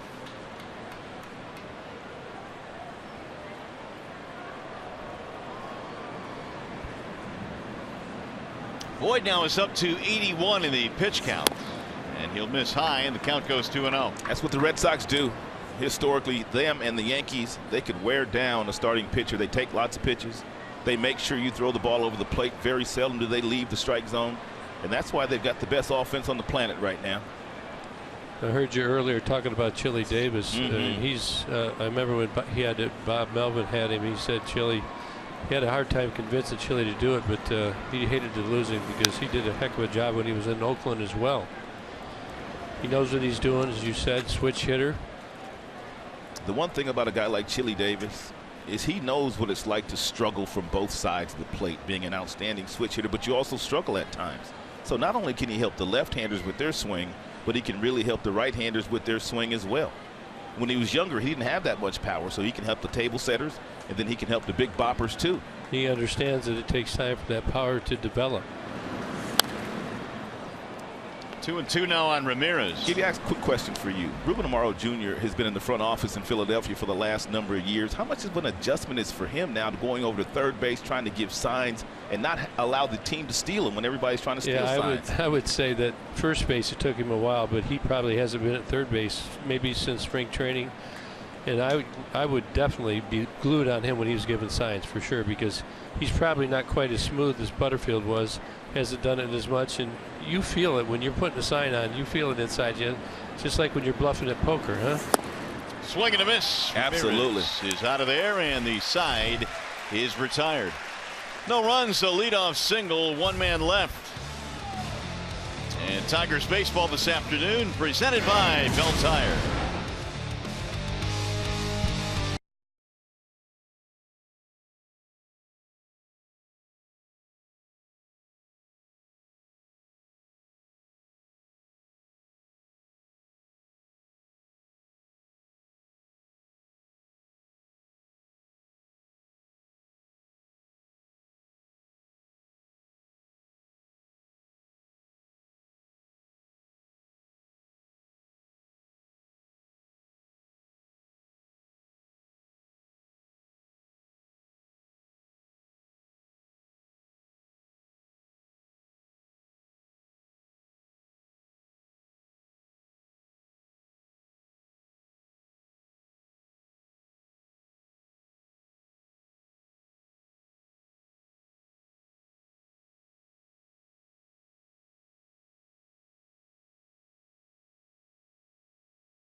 Bank game summary in this one today. We're all tied at 1 run apiece. JD Martinez extended his hitting streak to 9 consecutive games.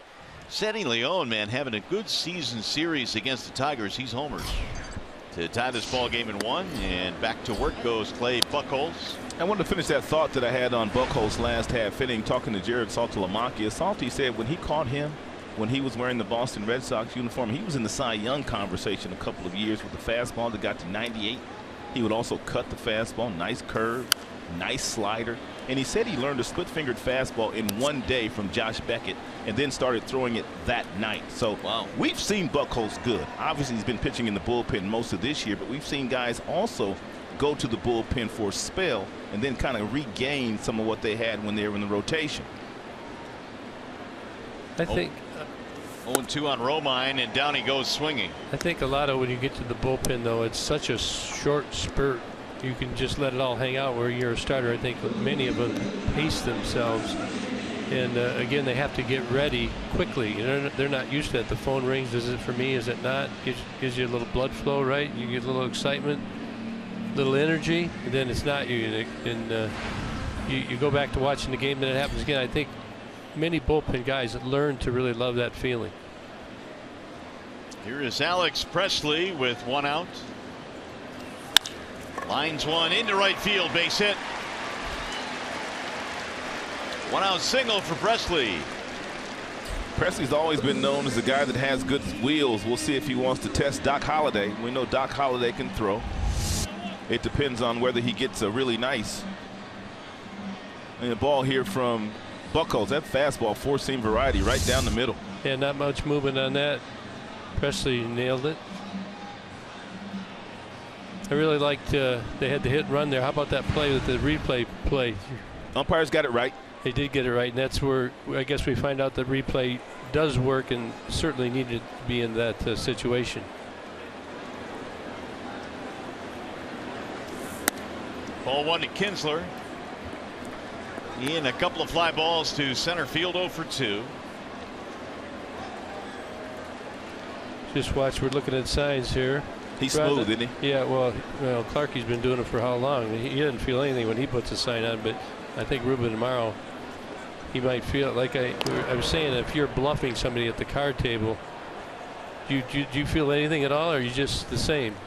If you haven't played cards in a while, I guarantee you're going to feel it, and that's where they call it a poker face. You want to have that as a third base coach as well. And you just brought up between innings here about Roger Craig. What did he had us looking all the time. He was the best. Yes, he was. Outstanding pitching coach for the Tigers, then went on to be a great manager in San Francisco, Roger Craig. He'd make us sit up there and watch with him, and he'd have their signs, and he'd have the pitcher tipping pitches, and he made us watch. And if you watch it, you will pick it up, especially against a young guy. Line to left field. That's going to be caught on the move by Benintendi. Benintendi is a center fielder by trade, but he is starting to acquit himself very nicely in left field because he's so athletic. I mean, the guys are getting to the big leagues so quickly these days. He gets a great jump on that ball, and of course it helps to have the glove on that hand. So there's very little effort in reaching down for that ball, but man, they've got some athletes in that outfield. They do, and they're all young. You look at this, the whole positioning there, that's an LK line special. Out to the side where your eyes can follow it right into the glove, but he set that up with his feet. He's got pretty good wheels. He doesn't look like a burner, but I think he's underway a little quicker than he looks. Here is Eric Ibar with 2 outs. I'd have to say that playing left field in Fenway Park could be maybe one of the top positions you could ever ask to play. But I loved right field in Tiger Stadium as well. You don't have a lot of territory to cover. Get to play balls off the wall. You played left field out there. Wasn't that fun? Yep. Remember? Absolutely. The only thing I hated was that ladder they had up there. That ball hit that ladder. In Fenway Park, every ball that goes up, if you're in left field and it's to right field, you got to get on your horse. 2-0 on Ibar. Eric, a single and a bunt attempt that went right back to the mound, and he was thrown out by Buchholz. Trying to extend this inning with Cabrera waiting on deck. Presley stretching his lead.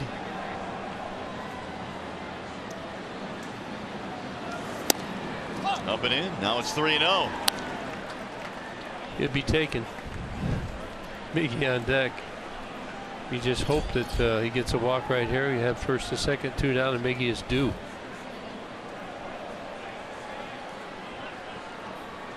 One run, 5 hits for Boston. 1 run, 6 hits for the Tigers. And he throws a strike on the inside corner. Like sending him right here, 3-1 count. Ivar usually puts the bat on the ball, even though there's 2 outs. Maybe you get a double and you score from first. Presley has good speed.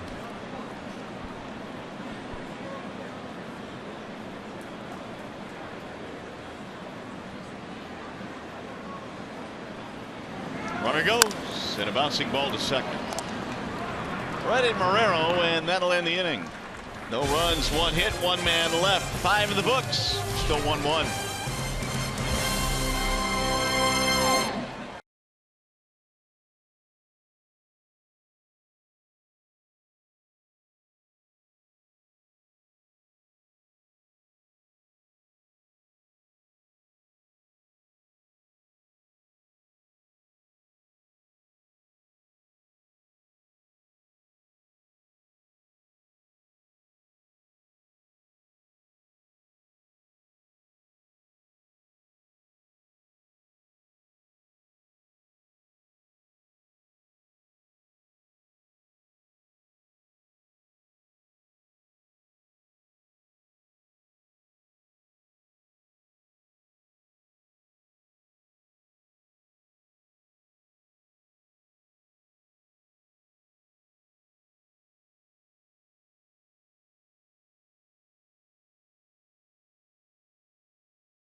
All right, Justin, thanks. Here it is, a 1-1 game, and a swing and a miss by Jackie Bradley Jr. He's down to the count 0-2. Outstanding breaking ball that Boyd has been featuring here tonight to the left-handers and the right-handers, and that last pitch to Jackie Bradley Jr. was a nice example of it. That'll miss outside. 1 ball and 2 strikes. Bradley, Leone, and Holiday here in the 6th inning facing the lefty. There's a wide disparity in pitches thrown by the 2 starters. The starter Boyd has thrown about 20 more than Buchholz so far in the game, but it's still 1-1. Now the 1-2 pitch. Little looper foul back out of play. Well, we were talking about Jackie Bradley. Supposedly Jim Rice thinks he closes his eyes when he swings. Can't see my monitor very good. What do we got? How does he hit if he closes his eyes? Oh, right when he swings. That's what Jimmy Rice said. Is that right? Yeah, Jim Rice. See, no, that's the point I brought up, but apparently it can be done. Did you watch the ball hit your bat every time? Well, probably not, but I didn't close it all the time. That much I do know. You know, if you watch Salty, he kind of from the left side, he kind of puts his ear to his shoulder really quick. I was watching him take BP. I mean, everybody has their own little thing. When I read it, I get interested. I said, that was my reaction. Really? How could you do that? Sometimes the way I was swinging the bat was better to close the eyes. That much we do know. For all of us. 2-2 on Bradley. Waiting on deck is Sandy León.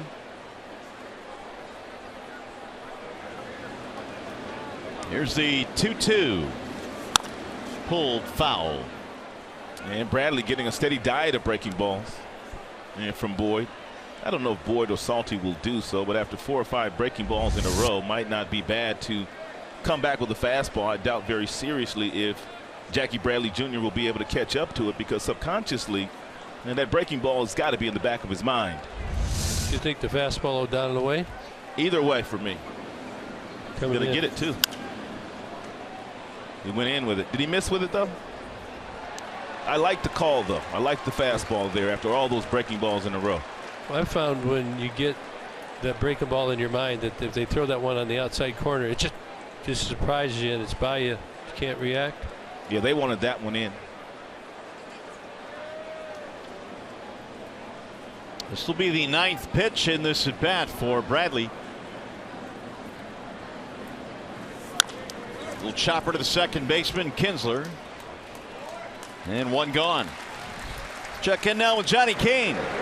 Yeah, Mario, it is Grandparents' Day here at Comerica Park, and during pregame I was down there, and some special fans had a chance to get out on the field, and a sweet older lady walked by me, and she said, "Hey, look, it's Justin White." So I took that as a compliment, but that's not the real story. The real story is Pawpaw James Balltrip. How about this? 96-year-old Tigers fan. How about this? He's not just a father, he's a grandfather. He's a great-grandfather and a great-great-grandfather. He threw out the first pitch. Michael Fulmer caught him today. So that was special, guys. All right, Johnny, I think it's great Grandparents' Day. We celebrate every other day here at the ballpark. Why not give the grandparents their due? Well, he thinks it's bad that he's called Justin White. How about when I get called Mario and you get called Rod? And that happens a lot. That happens every day, actually. No comment. I'm staying out of this. You staying out of that one? I'm staying out. No one's ever called me Gibby, though. 0-2 on León. And that one misses high and away. 1 ball and 2 strikes. León with a homer in the 4th. That's added up his 7th of the year. He's got some nice numbers, batting .385 with 7 homers. He's driven in 24, kind of solidifying that catcher's position for the Red Sox. 6 home runs in 43 games. He had 1 home run in his first 4 years, 75 games. Really? So yeah, he's finally getting an opportunity after getting out of Washington, get more playing time and making the best of it. Boston likes it. He looks like a catcher standing in that batter's box.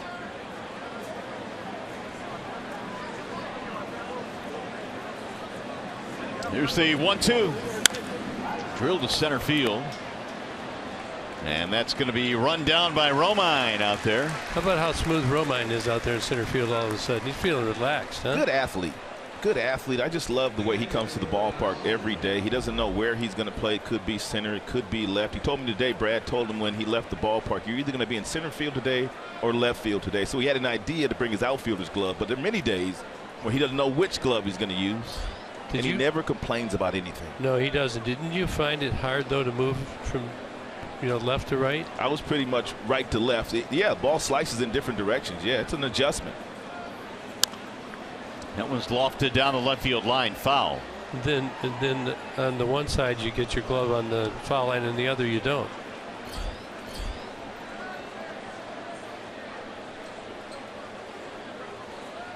You can see 100 pitches for Matt Boyd. You can see the breakdown there. 21 pitches in the 3rd, 19 in the 1st. Again, you want to be less than 15.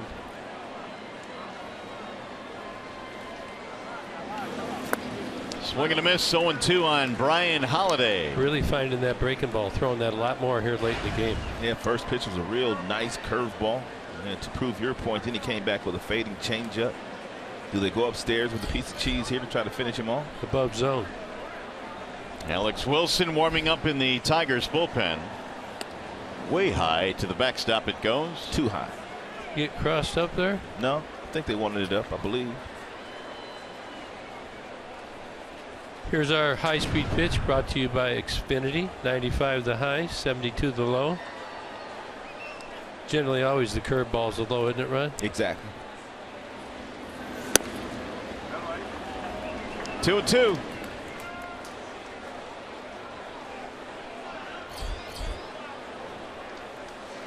Devin Marrero waiting on deck for the Red Sox. Boyd threw 99 in that strong 7 innings against Texas his last time out. And he's up over 100 today. Hence the bullpen working for the Tigers. Yeah, this will be his last inning if he can get out of here.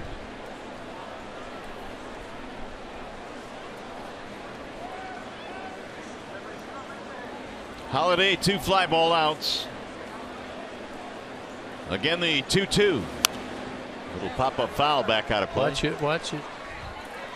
I thought we were going to get one today. I told Mario I was hoping it would come in the booths. He got one out in Seattle. He got one when he was on the radio. Oh no, I didn't get it. It got me. Yeah, he ran, man. He was. Now wait a minute. I didn't run. I just kind of leaned out of the way. My partner never runs. Hey, never runs. He slammed that computer top down, and he was. You weren't even there. How do you know? Because Jim Price told me. Yeah, he's lying.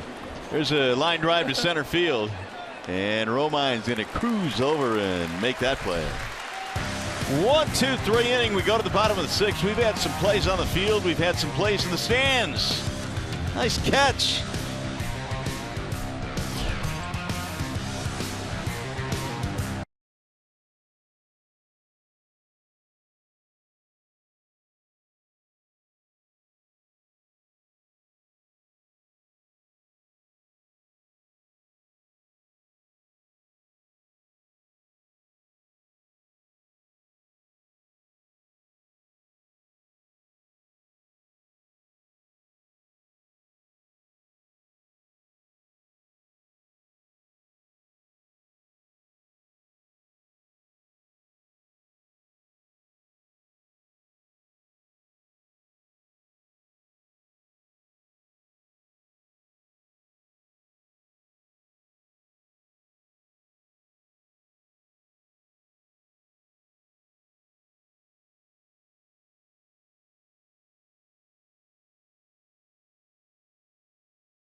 We go to the bottom of the 6th. Matt Boyd got some handshakes as he got back to the dugout, and it appears he's probably done for the afternoon. Yep, his day's done. Good effort, back-to-back efforts. 6 innings this time, 7 in his last. Had 2 hits the other day in Texas shutout, only giving up 1 run on the home run today. Buchholz goes back to work now. Miguel Cabrera leads it off, and he'll look at a ball low. Miggy, then Victor, and then J.D. Martinez. Cabrera had a single in his last at bat. Tigers really haven't gotten too much going the last couple of innings against Buchholz.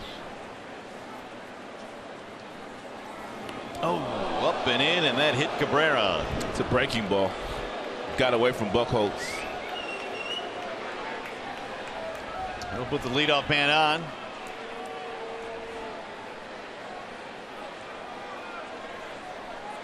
Either a changeup or a breaking ball. That's a change piece. Just slipped out early. Just got him in the spot. There's not a lot of padding. Probably got him right on that rib, that high rib. Miggy's beat up. He's playing probably a little hurt right now, and that adds to the displeasure.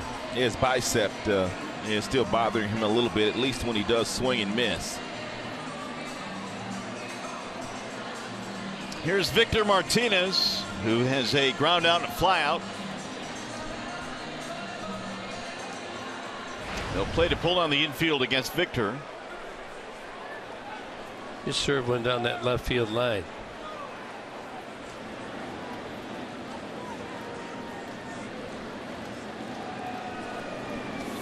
And Martinez takes a strike on the outer edge. Victor had a good series against the Red Sox back at Fenway. He was 5 for 10 in that series. The Tigers, of course, swept the 3 games against the BOS Sox. Felt good, didn't it? Really did. In fact, the Red Sox had not been swept in a series all season long until then. And the Tigers took 3. And that sparked an 8-game winning streak for Detroit. The 0-1. 1 ball and 1 strike on Martinez. Well, this is Victor's 3rd at bat. After you get up and you have a couple of bats, you have a pretty good idea. He's grounded out and flied out to left field. Hopefully Victor's got an idea, sitting on something here, and we get a mistake, because he's certainly got the ability to put the Tigers out in front.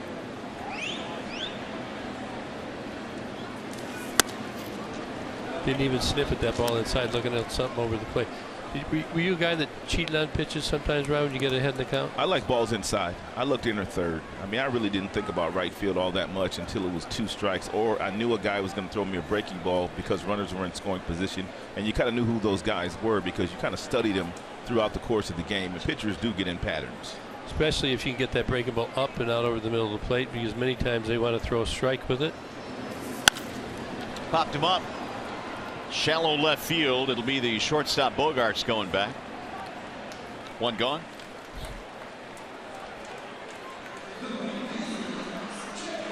Well, it looks like Matt Boyd is done, but Rich Doobie and Boyd had a little conversation. They were talking about the arm angle. You can see Doob. He liked it. They're going to keep its work in progress. I think that if he can continue to improve upon it, it's going to be much more efficient. He'll start to get quicker outs. He'll go deeper into the ball games. That's ultimately the goal. Last couple of outings with the arm angle dropping about 3 to 6 inches, the results have been good for Boyd. Here is J.D. Martinez.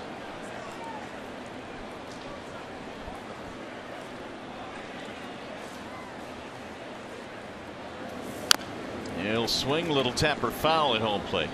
Just think about that starting rotation. You got Verlander and Sanchez. Now you've got Boyd, Norris, and Fulmer, the 3 youngsters. So, I mean, no matter how long you're in the game, you're learning all the time. You're changing things. You'd like to believe that you could figure something out and you'd keep it the rest of your career, but it just doesn't work that way. That's what I found anyway, because your body changes, your flexibility changes. So, but you're looking for the basics right now, as young as he is.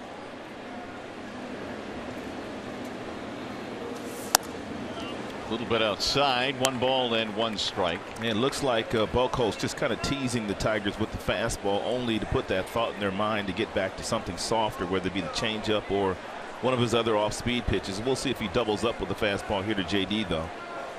Boy, I hope he does, because J.D.'s crushing the fastball right now. You know, Brian Holiday, he knows all the Tigers hitters very well. Be a heater. See how late that Holiday got up right there? I was just watching. Many catchers, when they're going to throw a fastball, they'll stay squatted very low because they don't usually have to prepare to block the fastball. But when they're going to get the breaking ball and something that could bounce in the dirt, they usually get up. Holiday did it very late. Many catchers do it very early, and you can get that relayed to you, or if you're a base runner, you can run on the off-speed pitch, and him tipping it. See, he'll get up real late. Swing and a miss. 2-2 on J.D. Martinez. I think back in the day, Rod, guys got set up early. It wasn't as refined as it is right now. These guys, they wait right to the last second. Much harder to relay what pitch is coming.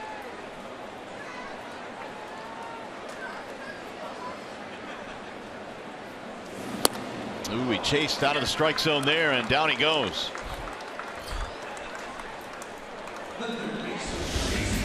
Well, the Tigers host the Red Sox this Sunday at 1:10 p.m. Sunday Kids Day. All kids 14 and under receive a free Nick Castellanos poster. Visit Tigers.com, call 866-66-TIGER, or you can buy tickets with no fees at the Comerica Park box office. Now with 2 outs, here is Casey McGee.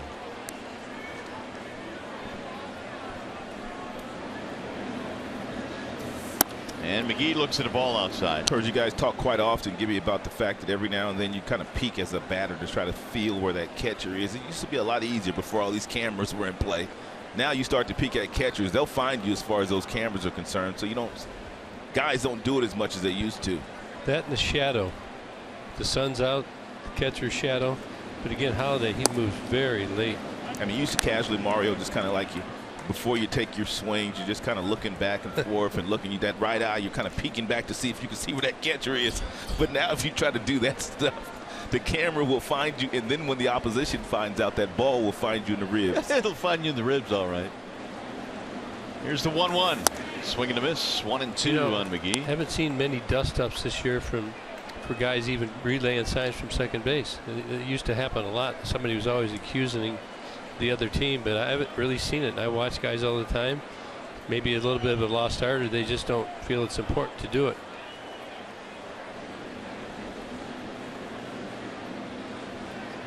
Here's the 1-2, and he got him, strike 3 in the outside corner. McGee disagrees. Buckholz is nasty today. He's dealing. He gets through the 6th with no trouble. Rod, we'll see you on postgame. I'll be there. Thanks, guys. All right, still tied at 1 as we go to the 7th.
Here's the 1-800-CALL-SAM call of the game.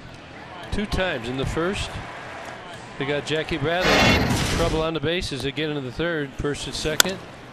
Bradley again on the fly ball to left field. Matt Boyd did a very good job today of getting out of trouble, staying out of trouble. 6 innings complete. Did give up 1 run, and we're going to turn over to a new pitcher. Alex Wilson. Ball side windows pitching change. This is his 45th game, ERA of 2.70. He's just done a great job in any capacity. They're probably looking for possibly an inning plus. No earned runs in his last 15 2/3 innings pitched. Has he given up? That's money. Now Travis Shaw is going to pinch hit here against the right-hander Wilson, and the first one is in for a strike on Shaw. Shaw, Benintendi, and then Hill in the Red Sox 7th 1-1 ball game. Wilson moved him out of there. 1 ball and 1 strike. Tiger bullpen was roughed up in the ball game last night. Hopefully some better work today. Wilson has been really good since the All-Star break. Yeah, they got tired out a while ago. Now they got a rest, and then they came back just not as sharp last night. Gave up some runs. It's hammered back out of play. 1 ball and 2 strikes.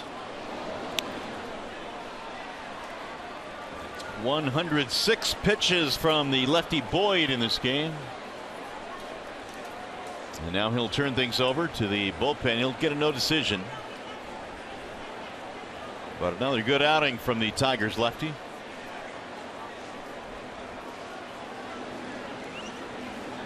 Here's the 1-2.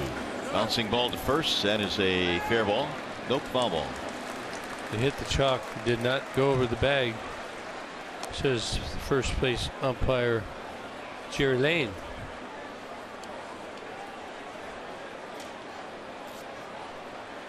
One and 2 on Shaw. What if Jerry Lane had a daughter named Penny? Her name would be Penny Lane. You're not a Beatles fan? Yeah, of course. Maybe the top group ever. Here's the 1-2, and he mistied. 2 balls, 2 strikes. That's a hard one though, because the Stones are still hanging on. That's a good point.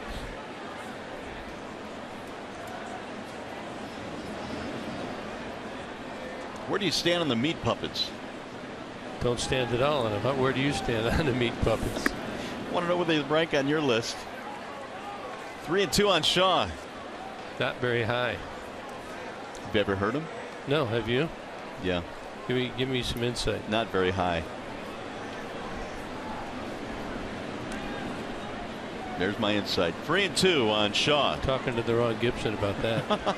That's right. Talk to JoJo. That's fouled back behind the plate.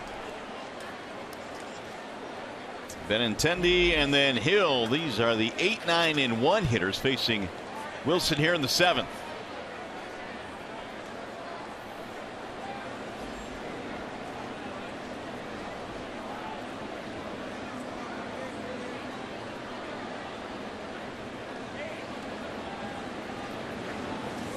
Swing and a miss, and down he goes. A strikeout of Shaw, 1 away in the 7th. Alex Wilson continues to impress. You see he's got the fingers on the side right there. A little cutter. Possibly a slider, but he throws both. Here's Benintendi. Single and a strikeout for the left fielder. McGee is on the grass at third. And a strike called on the outer edge. 0-1. Kid that came from Double-A looks pretty calm up there, doesn't he? It's one of the things Chili Davis said about him. He's there's not a whole lot of nervous energy up there. Just goes about his business. Fouled straight back. 0-2. I don't know if that's something you would teach either. It's not. A lot of it has to do with how you've been playing, though. You know, if you're down at Double-A, one of the advantages you're in your Double-A, or if you're in Triple-A or Single-A, you have the confidence if things are going good and you're having a good year. So when you come up to the big leagues, you might be a little intimidated, but your teammates can change that very quickly. Then you just deal. You just play. The 0-2 is high. Did not chase. 1-2 the count. Well, he's only 22 years old. Played his college ball at Arkansas. In fact, was a Golden Spikes winner there, the best collegiate player. And National Player of the Year as well. He'll pop this one up. Shallow left field. Ivar back and Presley in. Presley under it. 2 gone. Well, Sunday, August 28th is Gloves for Kids Equipment Collection Day at Comerica Park. Please donate your new or gently used baseball or softball equipment. Donations can be made at Gate A near the D Shop from 11 a.m. until the end of the 2nd inning. The first 200 fans donate will receive a free gift. For more information, please visit Tigers.com. Two away now for Aaron Hill, who looks at a ball outside in the dirt. 1-0. Hill's got a walk and a hit. Down 2 times. On base twice.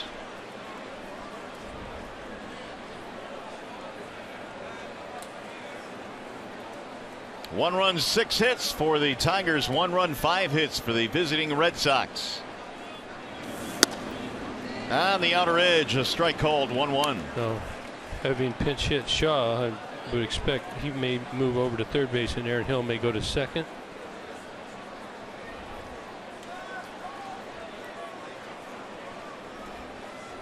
That would seem to be the setup they will use.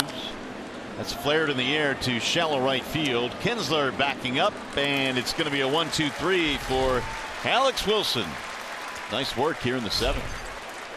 Coming up, the McLaren Health Plan 7th inning stretch.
Tigers baseball on Fox Sports Detroit is brought to you by Bell Tire. Get the lowest tire price period, Bell Tire. And by Chevrolet, more than you expect for less than you imagine. People mover cruising around town here today, and a gorgeous afternoon in the Motor City, and we've got ourselves a good ball game. 1-1 in the opener in this 4-game set. Yeah, Tigers need to get something going here. They've played a lot of these close games lately, have not come out in their favor. Got a new wall side windows pitching change. It's Robbie Ross Jr. He's taken over the leverage innings late for the Boston Red Sox. Kind of a fastball, 94 miles an hour, slider. Got a curveball as well.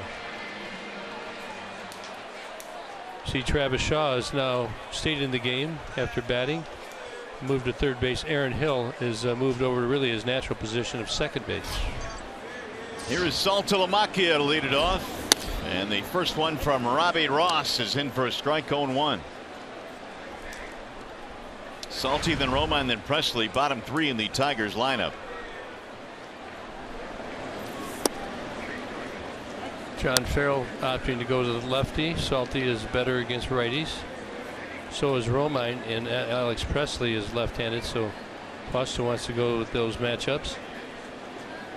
Ian Kinsler, however, 319 clip against lefties. I don't know that they'd leave him in much past that.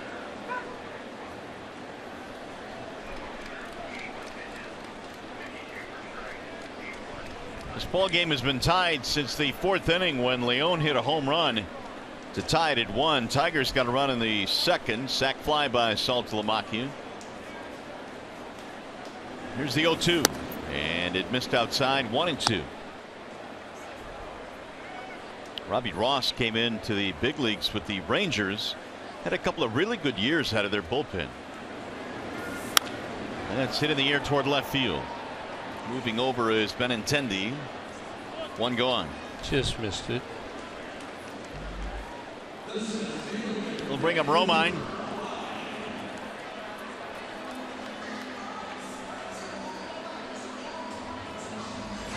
Romine, a single and a strikeout.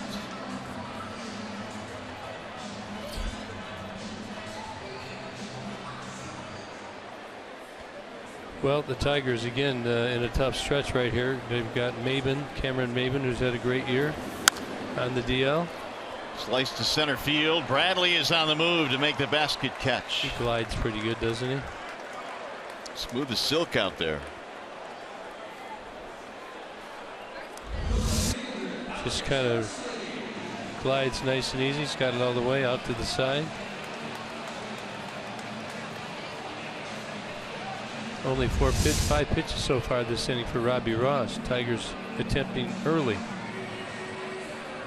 Here's Presley, who had a single in the 5th, his first Tigers hit.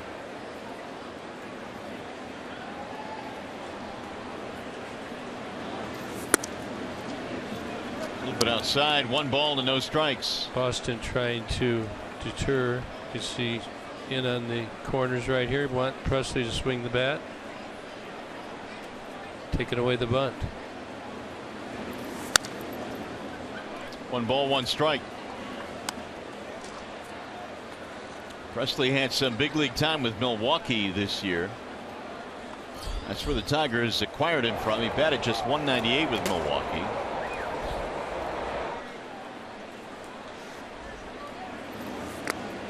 That'll bounce in. 2 balls, 1 strike.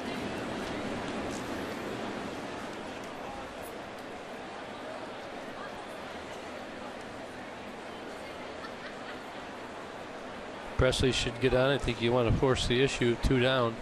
Try and get him on down to second base in scoring position.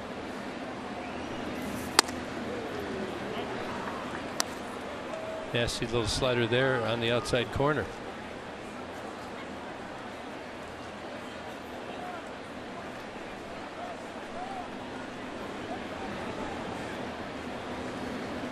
Here's the 2-2, and it's lifted in the air toward left, slicing. Benintendi coming under it, and it's going to be a 1-2-3 for Ross. Tigers go in order here in the 7th. You're watching Tigers baseball, presented by Bell Tire.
Well, we go to the 8th inning here at the ballpark today, and a glorious day for baseball. And so far, pitching has dominated. It's only a 1-1 game as we go to the 8th, and Xander Bogaerts leads it off. It'll be Bogarts, Betts, and Ramirez. And again, a reminder as we get later into this game, the Red Sox have a pretty stout bench here today with Big Papi not starting. He's on the bench, and so is Pedroia. Yeah, I'm just looking at who they might pinch hit for. I don't think they would pinch hit Sandy Leon. He's the other catcher in the DH. Maybe Aaron Hill next time around. Chopper back up the middle. Long run and a tough play for Kinsler. Not in time. Bogarts beats it out.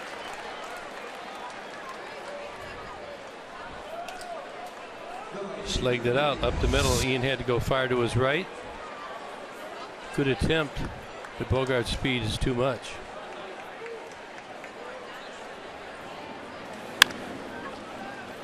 See, he gets down that line pretty good. Straight line. Given the sign. It's the 16th straight game now that Bogarts has reached against the Tigers. Mookie Betts will stand in.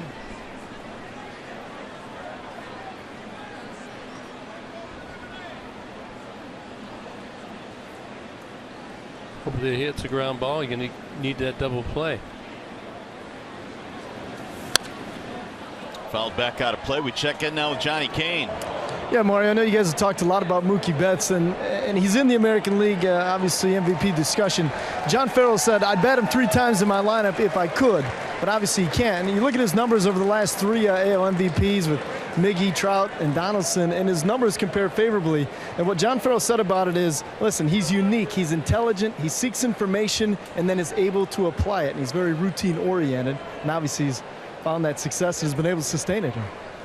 He really has. And when you look at his numbers overall, 28 homers, 89 RBIs, and 19 stolen bases.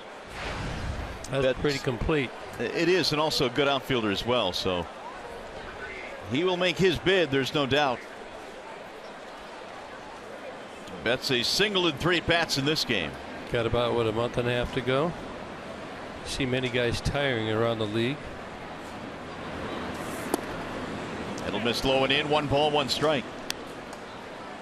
You know, we talk about players coming up in high school and college playing different sports, whether it's basketball, football. Even some have played hockey. Some are swimmers. Mookie Betts is a tremendous bowler, which is not something you see among major league players. Betts has participated in the World Series of Bowling and has thrown 2 perfect games this year. Wow. So this guy's just not a weekend recreational bowler. This guy is pretty serious. You know, many scouts like it when they see people who have skills in 2 different areas, 2 different sports, whether it's baseball and football, baseball and basketball, baseball, soccer, baseball and bowling. We'll add it to the list. Yeah, I mean, bowling's usually not one that you a talk good bowler? about. I used to be. I haven't bowled much recently. There's Justin Wilson warming up. Wonder how he felt. He hadn't thrown in a week or so, and he came in yesterday. Maybe he feels a little better getting on the mound, more comfortable. 2-2 on Betts. Well, it's going to be which bullpen will blink today. It's a 1-1 game. Both starters allowing just 1 run. Yeah, it has been good pitching. You have to think, though, with these 2 teams and their offensive punch, that you would have more offense. It has not been the case. 6 hits by each team.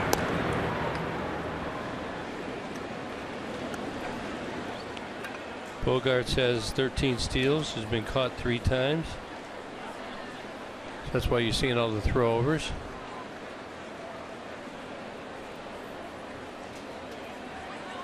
%. Want to be, they say about 73% or over. The risk, the reward outweighs the risk. Little looper into right field. That's going to drop. Base hit. Bogarts on his way to third, and he is in there standing up. A little flare to right field, and the Red Sox are in business now here in the 8th. Tell you, that's when you're going good when those fall. And this ball is just a really good pitch in on him, off lower than the label, between the label and his hands, because Miggy's got to hold the runner on. And Bogarts just nicely placed. You couldn't throw it out there any better. Tigers now find themselves first and third, nobody out. They're going to play at the normal, maybe concede the 1 run. Try to stay out of a big inning.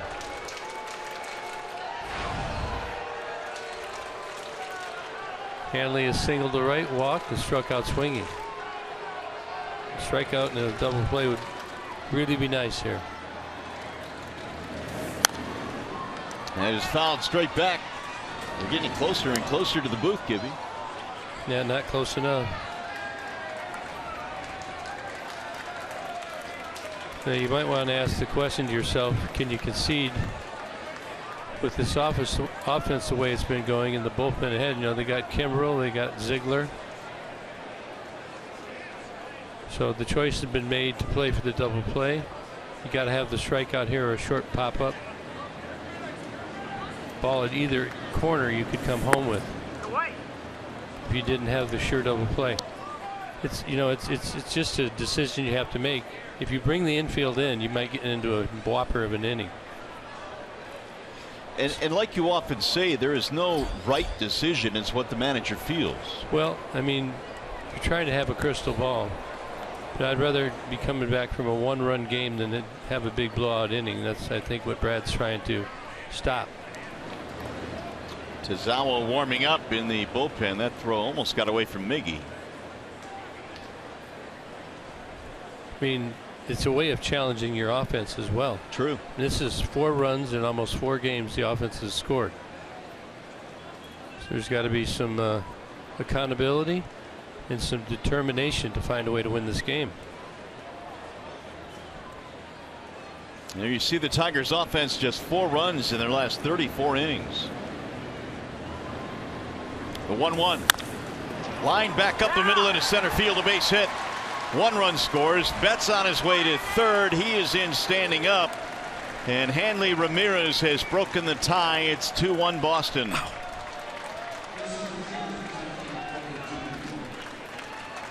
Three consecutive hits here in the 8th. Ramirez his 72nd RBI. He's having a good bounce back year. Right up the middle. Boy, Boston, they go first to third. Betts didn't even think about it. Boston now leads 2-1. Brad's come out to get Alex Wilson. It's the first run he's allowed in 16 2/3 innings. Another pitching change here in the 8th. Still nobody out. 2-1 Boston. Here comes Justin Wilson.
Presented by the Michigan Office of Highway Safety. Tomorrow we got a good one. Michael Fulmer and Rick Porcello. Well, you know both pitchers very well. Porcello through here for many years, and he's 16-3, having a great year. And Michael Fulmer looking for Rookie of the Year.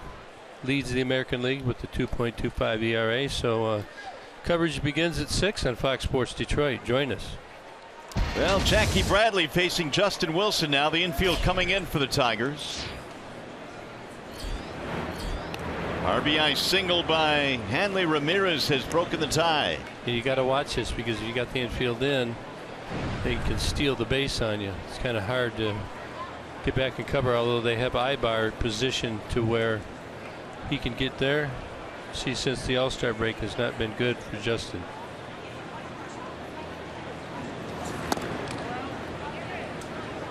One 1-0 on Bradley, who is 0 for 3 in this game.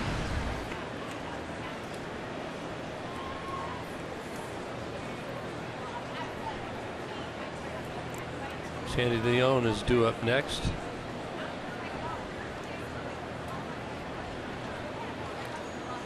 Here's the 1-0. That's back up the middle. Ibar has it there. Bluffs now. Quick throw. Here's the throw back to second and out there. What a play. Wow. Smart play.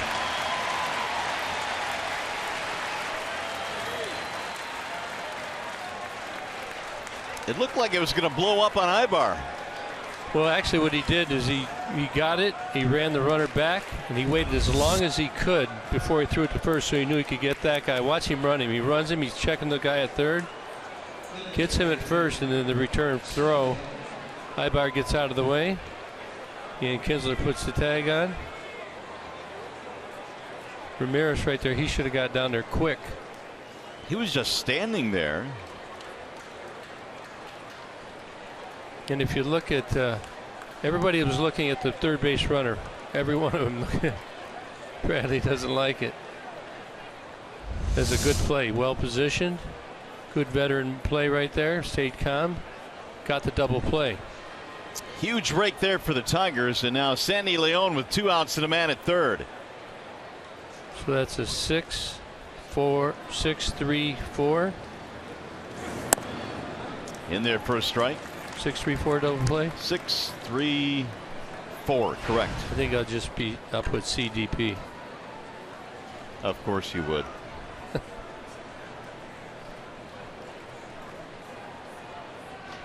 6-3-4 if you normal folk are scoring at home. Not that you're abnormal, it's just your ways are abnormal sometimes. I just put DP. Yeah, I mean it's all the same. That's what happened. So Leon having a good year. 463 against lefties, 348 against righties, 452 with runners in scoring position. So we got to be careful here.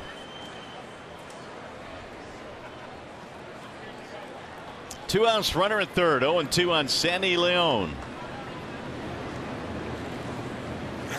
Oh, he threw it behind him to the backstop. It goes, and the run will score. Man, oh man. Leon was lucky to get out of the way. Had it hit him, the run would not have scored. Wild pitch. Is that a fastball? Or did he yank a slider? It's just a fastball. Yeah. He just pulled it. I mean, he didn't know where to go. You're hoping that this comes back to you if you're salty. That's unfortunate after the double play. 3-1 ball game now, and Leon takes way outside. 2 balls and 2 strikes. Justin really fell off on that pitch right there, trying to throw the slider. A little early, flew open on the front side, the arm's dragging, can't finish it.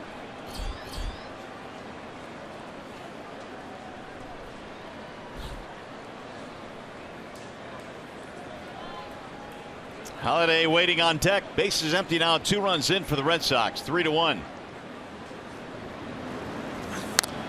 Just got a piece of it and fouled it off. One may have nicked up Saltalamacchia.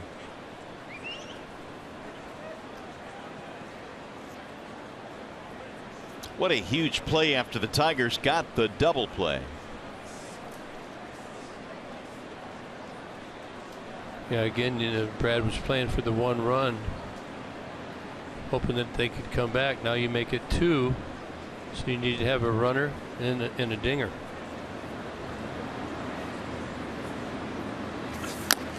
And again, Leon able to take it right out of the glove of Saltalamacchia. Well, if he could get a good breaking ball here, something off speed, he's going to get him, because he's pretty much, they know that he's been throwing majority fastballs.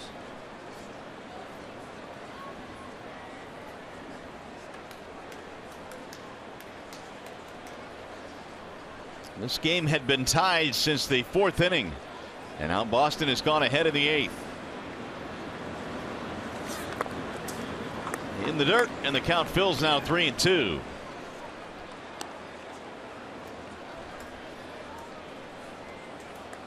Tigers will have the top of the lineup coming up when we get to the bottom of the 8th.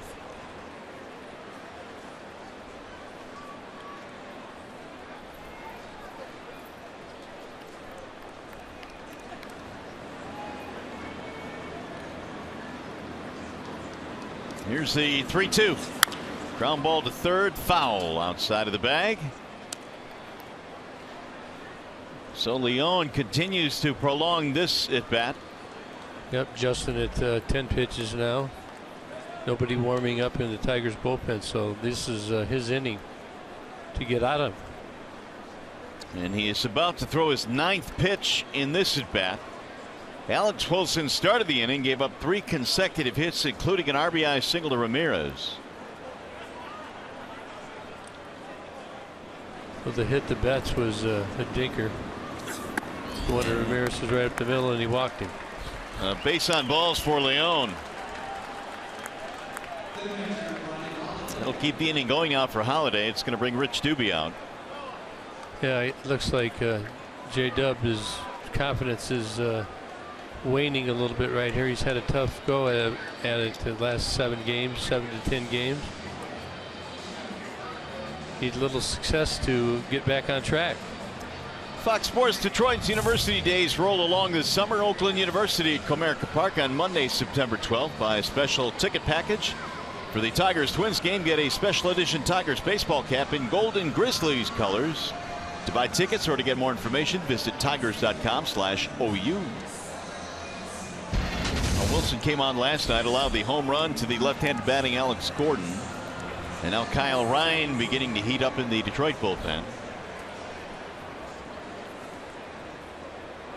Here is Holiday in a 3-1 ball game.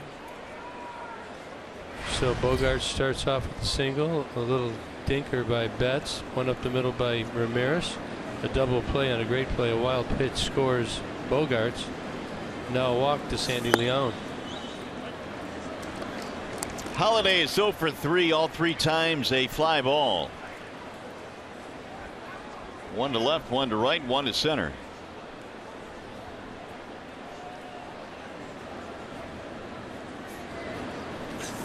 Way outside, 1 ball, 1 strike. Yeah, his release point is he's having a hard time repeating his delivery.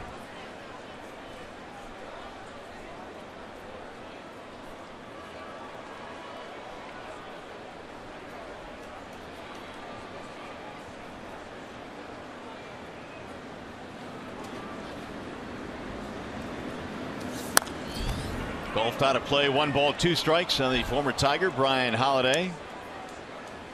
Now, when Holiday was here, Justin was not here, was he? Correct. So he has not caught him. However, the others that he's faced today, he certainly has caught, knows them well. Advantage? Funny. Yeah, well, it's funny because sometimes they'll say, what do you got on this guy? Some people want the information, some don't. Now the 1-2. A little bit outside of the check swing. 2 balls, 2 strikes.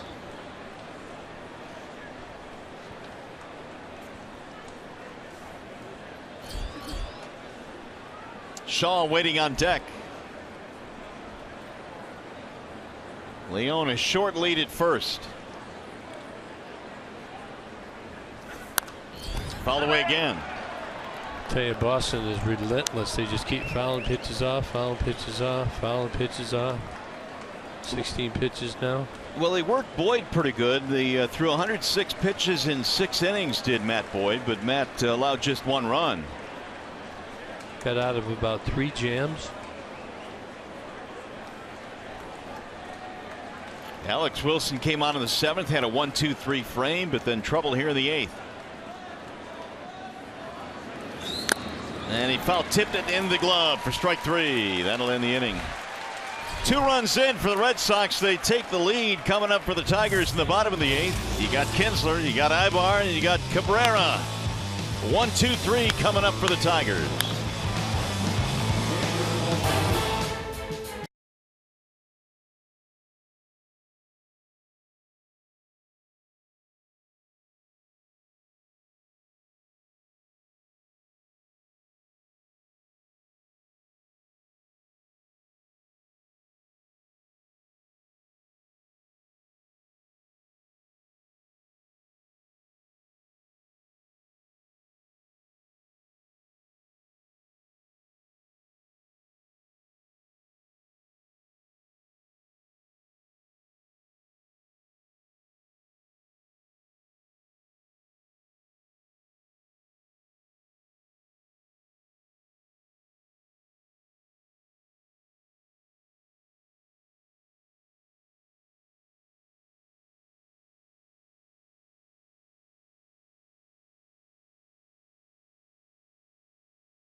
Tigers baseball on Fox Sports Detroit is brought to you by Comerica Bank. Raise your expectations of what a bank can be when it's time. Come to Comerica.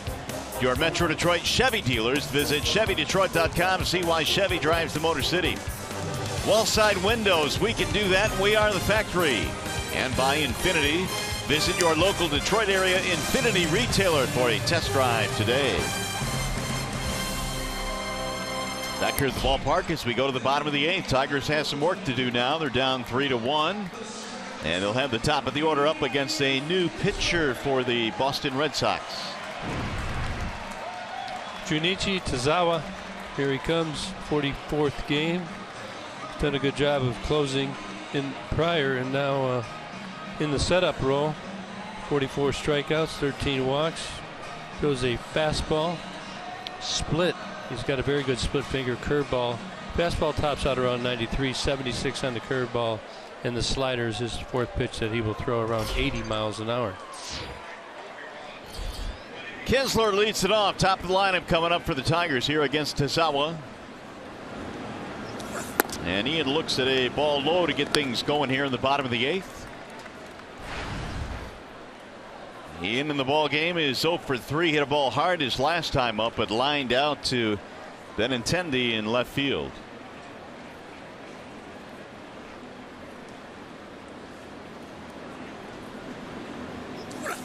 There's a line drive to left. That's going to drop. Base hit. Leadoff man on. Attaboy Ian. Got that back shoulder up, lined it into left field, got a hit. Hey, follow Tigers baseball live with the MLB.com at bat app. Stay up to the moment at any moment with game day, live game video highlights, StatCast news, and more. Download MLB.com at bat, the #1 app for live baseball on your phone or tablets.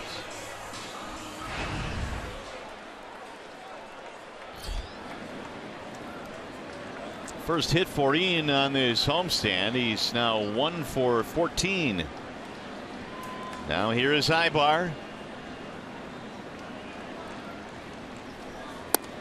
He'll look at a strike from Tazawa. Well, I remember last year Ian Kinsler started strongly, then got into a little slump and finished strong. So let's expect him to do that again. He'll stay with it. That was the 7th hit of the ball game for Ian, or for the Tigers. First for Ian.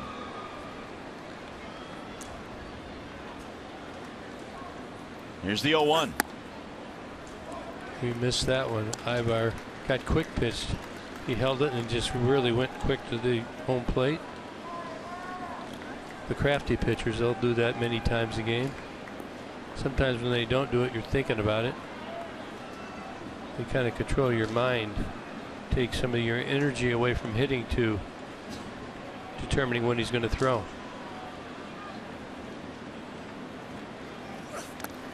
Good block at home plate there by Holliday.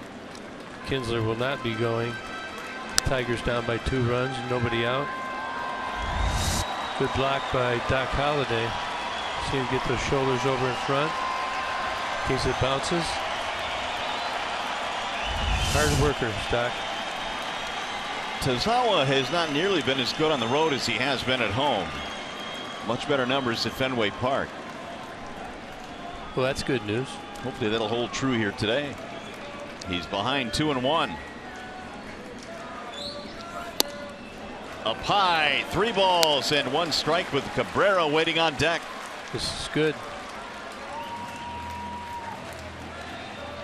Ibar is singled in 3 at bats. Here are those splits. 2.35 ERA at home at Fenway Park. 6.06 on the road.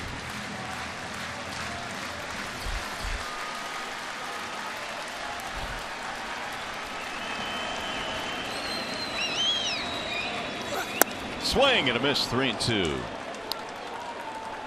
Got the fastball, just missed it down and in. Would not send him. Too risky. You got the left-handed hitter up right now, and Miggy will shoot the ball through that hole as well.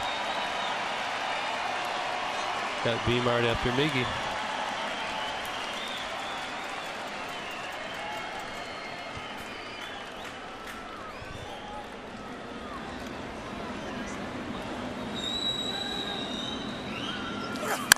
Ground ball, fair ball down the line at first base. Kinsler is on his way to third. They're going to stop in there. It's going to be a double for Ibar. And the Tigers have runners at second and third, nobody out. Tigers are waking up just in time. Ibar, after the Kinsler single to start the inning, goes to a 3-2 count. He missed his pitch on the 3-1 count. Quicker to the ball, just underneath Hanley's glove. On to second base. Kinsler wanted to score, but Clarkey over there at third base held him up smartly. You don't want to chance anything with 1 out. You got Mickey coming up. Actually, nobody out. Now Cabrera, a base hit away from tying this game. Now, if you're a base runner right now, you got to make sure you do not get doubled off. You let it go through, make sure that you can score. You do not want to make it out of the bases right now. Cabrera single, double play, and hit by pitch. Hopefully Miggy will get this ball up a little bit so he can drive it in the gap or out of the park. Line to center field, a base hit. Kinsler scores. Ibar goes to third and stops there, and Cabrera gets it done. 3-2 ball game. Well, Miggy, I think he sat on off-speed pitch right here. Look at him. He kind of sits back, holds it. There he goes, right up the middle. Ibar smartly, you can see at the top there, has to make sure this ball is going to drop. Kinsler scores easily. And that is the 1,000th RBI as a Tiger for Miguel Cabrera. Wow. That's going to be it. So Tazawa is going to face 3 batters. Ziegler. And he's going to depart the scene. Tazawa gives up a single, a double, and a single. The Tigers now have the tying run at third, go-ahead run at first. Pitching change here in the bottom of the 8th. We'll be back.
Fans, every game counts, and you can get a ticket to see the Tigers play the Boston Red Sox tomorrow at 7:10 p.m. plus a 16-ounce Miller Lite for as low as $19. It's the Friday night party package. Visit Tigers.com or call 866-66-TIGER. Tigers bats waking up finally here in the 8th inning. They have runners at first and third, nobody out in a one-run game, and Brad Ziegler coming in. Well, he saved 21 of 26 for the Arizona Diamondbacks. Now he's in there as a setup man. Throws a lot of ground balls, 64% ground ball rate. A ground ball double play machine. So you got to really try and get this ball up. Cannot try and roll over it.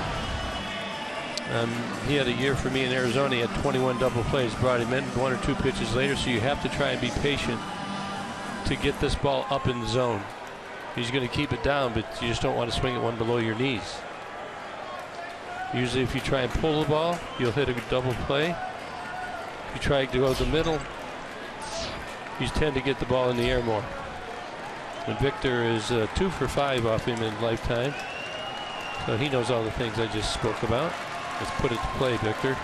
Martinez 0 for 3 in this game. Ground ball, fly out, pop up. And a ball outside, 1-0. Ibar at third. You've got Miguel Cabrera at first.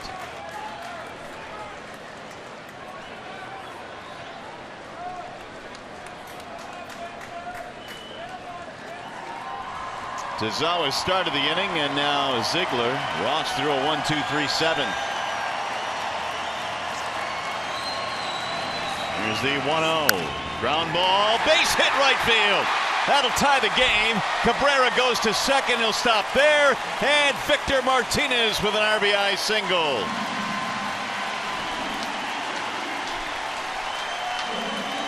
Attaboy, good answer. They score 2, we score 2. Now you need to take the lead. Victor Martinez now 3 for 6 off Brad Ziegler. Gets a good pitch, like I said. Up just a little bit. Right through that 3-4 hole. Got first baseman holding Miggy on. Opens that hole up. Miggy can only get up to second base. Now we got first and second. With JD looking to take the lead. Tyler Collins has run out to second base to pinch run. So Cabrera is out of the game. Collins represents the go-ahead run. And now JD Martinez, still nobody out. 4 straight hits for the Tigers. JD a single and a run scored in 3 at-bats. And he shoots one down the right field line, slicing, and it's gonna go foul. Crowd woke up, didn't they? Man, very quickly too. All it took was that leadoff single by Kinsler to get him started a bit. They are fully engaged here in the 8th. JD, good job. He's not trying to pull the ball. Like I said, if you try and pull Ziegler, if he gets to 2 strikes, he will throw the slider.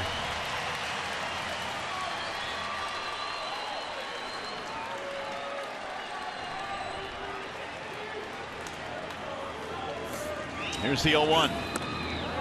That bends inside. 1 ball, 1 strike.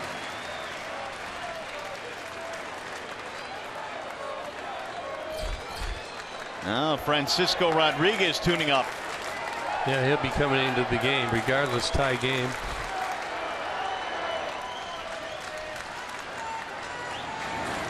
Swing and a miss. First and second, nobody out. 1-2 count on JD. Nasty slider. Now you can take that from behind home plate. This is a unusual arm angle that Brad Ziegler features.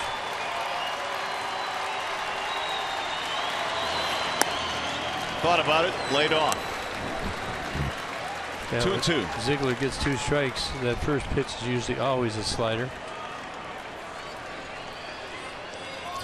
McGee waiting on deck.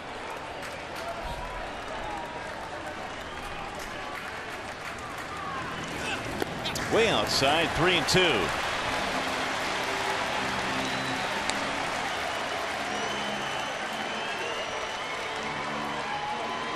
4 straight hits for the Tigers here in the 8th.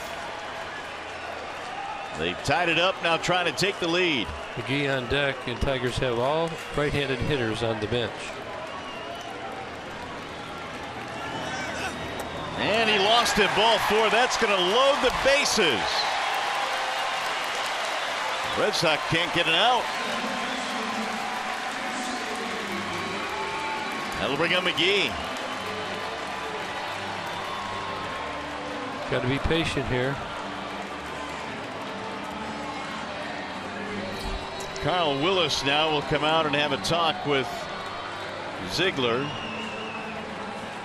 I believe they probably would bring in the infield, not all the way, but part way, so they could go home. They could do the home first to first base, where the Tigers were playing for 1 run in the previous inning when they had the bases when they were in trouble. They were playing for a 1-run deficit. If they could afford it, they had 2 at-bats left, but right here they only have 1 at-bat left, does Boston. 3 grand slams with the bases loaded for Casey McGee. Single ground out strikeout for McGee. Now the corners will come home. Or they're going to come in. Everybody's going to come home. Infield in for Boston. And McGee lines it foul, and again right by Omar Vizquel. Jeez, he's had a couple down there today. That one came close. The good thing about it, same with JD, you saw the foul ball. They're letting the ball travel, is what you have to do with Ziegler. Line to right field, slicing foul. Took another shot to the right side, 0-2. Anything but a double play. Yeah. Salty on deck.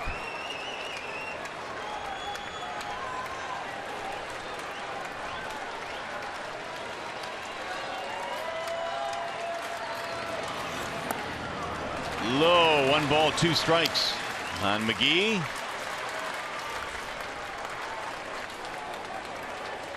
Single Kinsler, double Ibar, single Cabrera to score a run, single Martinez to score a run. 2-2 on McGee.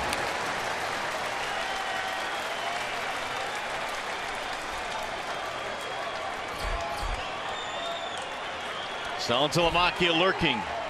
Still nobody out here in the 8th.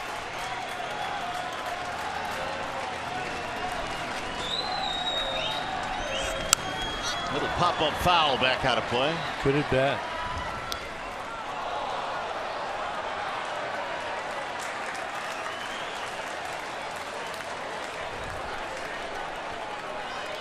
Come on, Mr. McGee.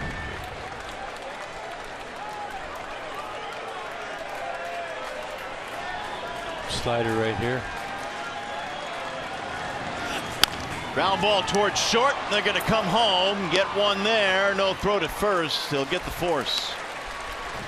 Infield in, saves a run, 1 gone. Schulte's had quite a few of these this year. Time for another.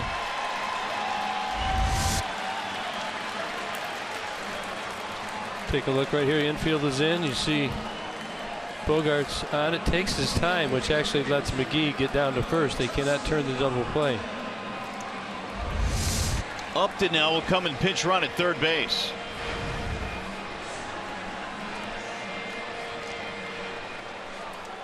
So the go-ahead run is now Upton at third, 1 out.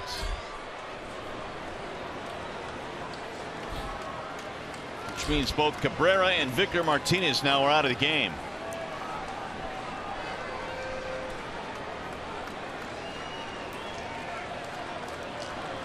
Here is Saltalamacchia. Infield back up the middle now. And a swing and a miss, 0-1.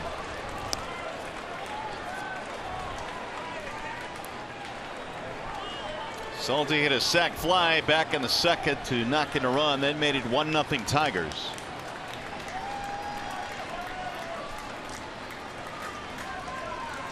The 0-1.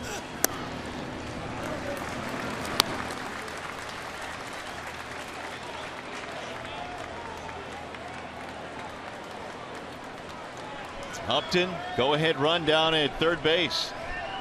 J.D. Martinez at second and McGee at first. Swing and a miss. 1-2. Those are all off-speed pitches.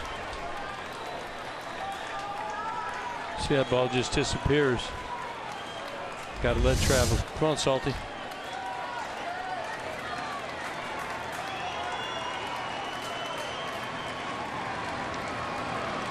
Here's the 1-2. Swing and a miss to strike him out. And there are 2 gone now.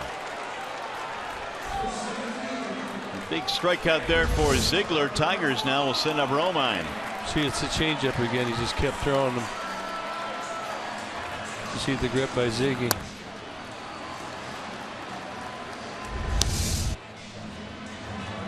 All right, Andrew Romine's going to cover it up. He is 1 for 3.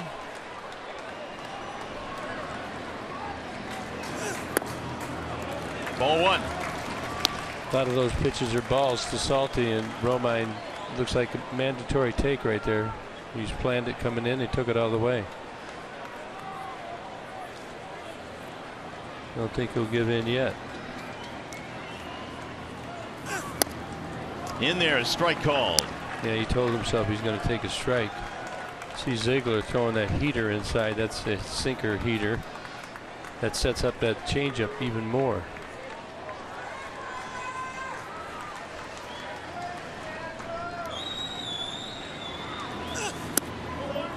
Ball 2.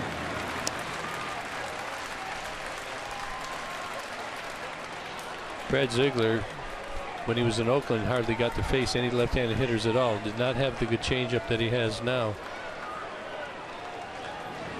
But since has developed that changeup, he has a good slider, good sinker, and he is facing lefties and righties. Ooh, he showed bunt and he takes it inside. 3-1. Got to take this, don't you? Yeah, no place to put him. You see, good start.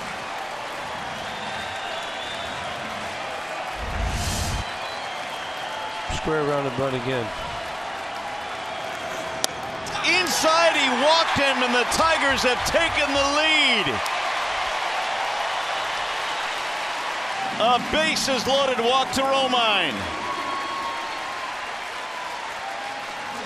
This is a good ball player. Now he was going to bunt in that play. He took until he got a strike number 1. Had enough confidence. Then he was going to bunt with the strike on him, and then he was taken all the way here. 3-1. Had enough confidence to make that pitcher throw a strike. Said, "You're going to have to. You're going to have to deal with the pressure I'm applying." Gets the walk. Excellent. The Tigers take the lead on a 2-out bases loaded walk. Presley swings and misses.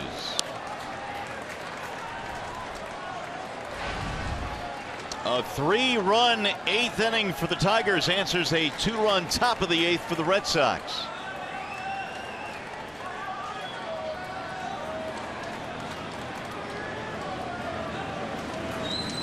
Here's the 0-1 to Presley, and a ground ball foul. 0-2.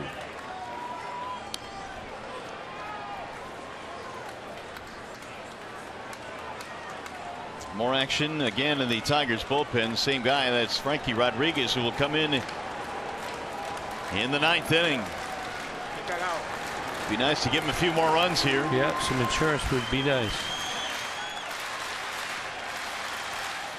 Here's the 0-2, and it missed outside. 1-2.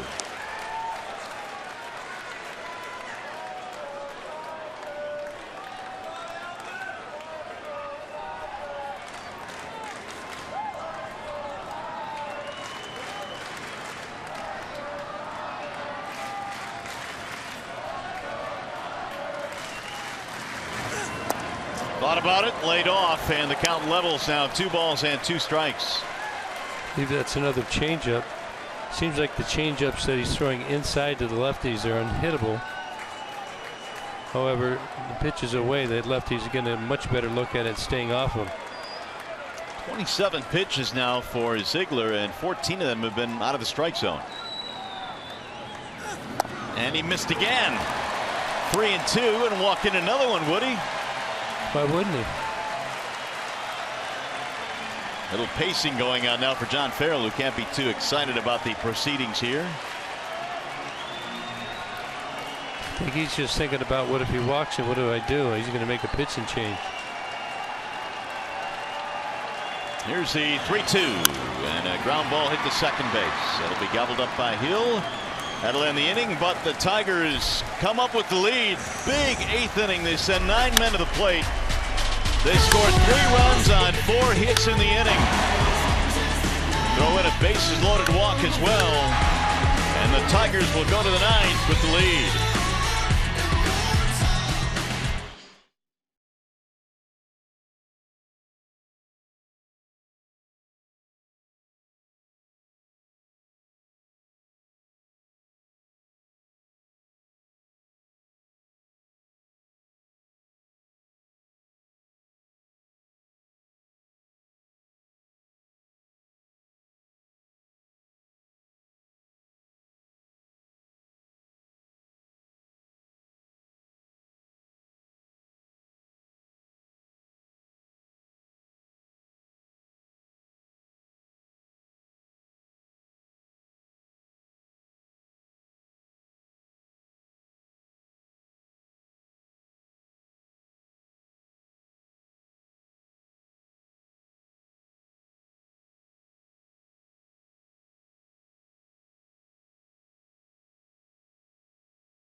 Here is Francisco Rodriguez. He will come on and try and protect this 1-run lead. Yeah, he wants to make that 34 of 37 save opportunities.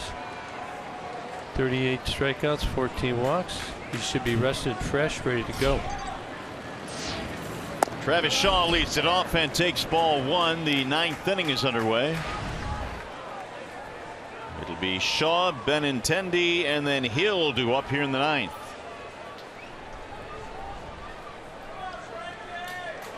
Red Sox still have Ortiz on the bench. Well, he's going to hit. Swing and a miss. 1-1. We got Ortiz, Holt, and Pedroia. Romine at first base now as Presley moves to center and Collins takes over in left.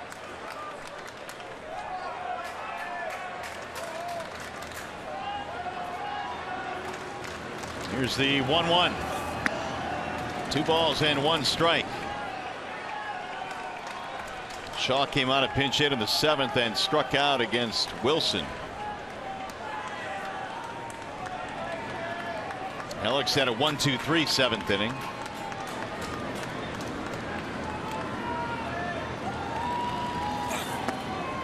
Low ball 3.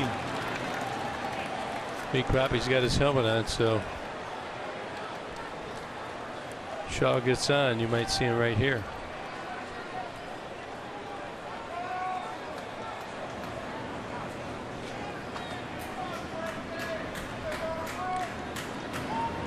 K-Rod with the 3-1 pitch. And he lost him ball 4. The leadoff man is on. That is the tying run. And here comes Ortiz strolling off the bench to the on deck circle. Benintendi will step in.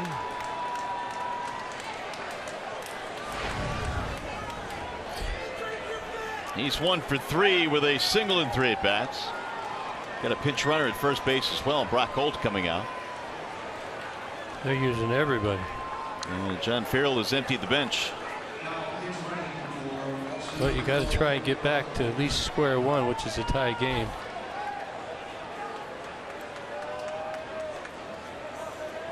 You do have Pedroia yet. Papi on deck.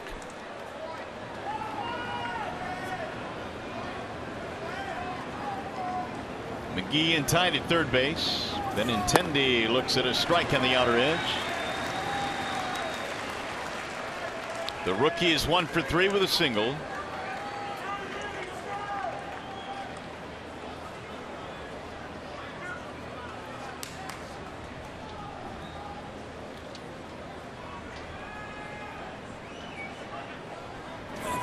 Swing and a miss.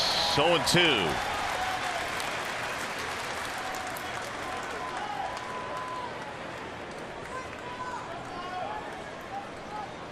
Tell you right now, you get into these situations, obviously a lot of pressure at the young kid up there. Will he continue to expand with Frankie? If you're Holt, you might guess how to change up in the dirt. Ground ball towards second. They'll fire to second. One read at first. Not in time. Ooh, it was close. Holt got down that line. He really made up a lot of ground at the end right there. Brad's looking back at the phone, so going to check everything from this point on. I don't think even if it's close, it's going to be. Oh, he might have got him. You got to do it. Oh, what do you got to lose? It's the ninth inning. He'll definitely challenge Earmuffs. this. Earmuffs.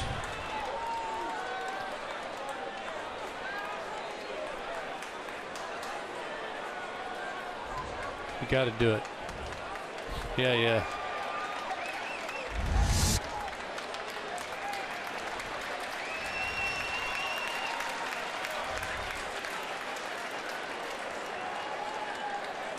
In the first shot we had, it looked like we had him. Is it going to be enough to reverse it? Can't really see when it goes into the glove here.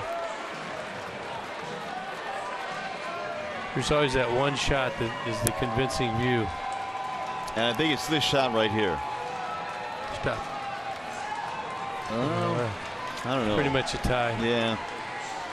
And the call on the field is safe. Which there really isn't a tie. I mean, it either beats you or it doesn't. How could it be a tie? You both got there at the same time? Right. That's physically impossible. Well, if the foot's there at the same time the ball's there, you're safe. True.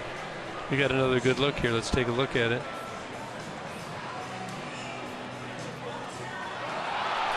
See, now that one a little bit different. I think it would be hard for them to overturn it, but I sure hope they do.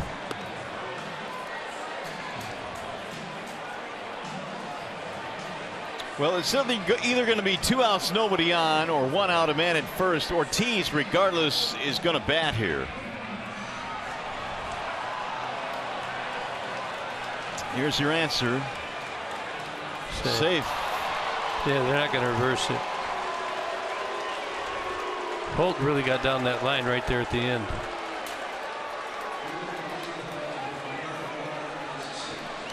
So here is Ortiz for Hill. Holt got down there and didn't allow Ibar to step through on that throw. And Benedetti.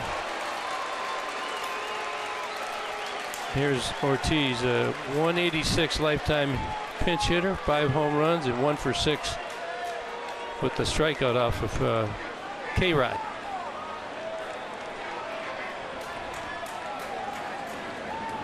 Benintendi at first base, the tying run. Here's Ortiz.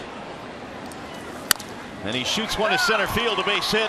Benintendi rounding the bag. He's going to hold. And it'll put runners at first and second. Pinch hit single for Ortiz.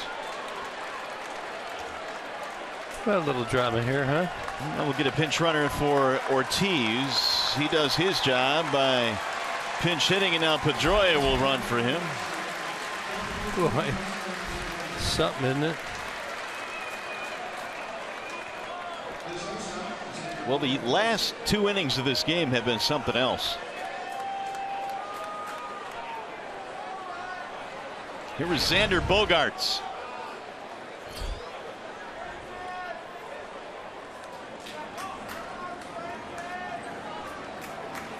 Bogaerts with an infield single in the 8th.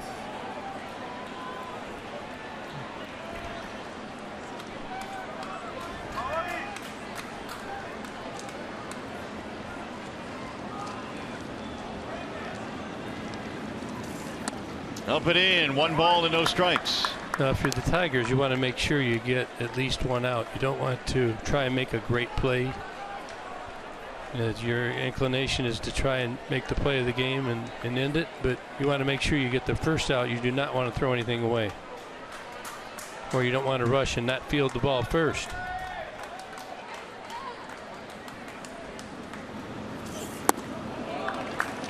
Low ball 2. Infield playing to pull against Bogaerts. He is giving up, or the defense is, the entire right side of the infield.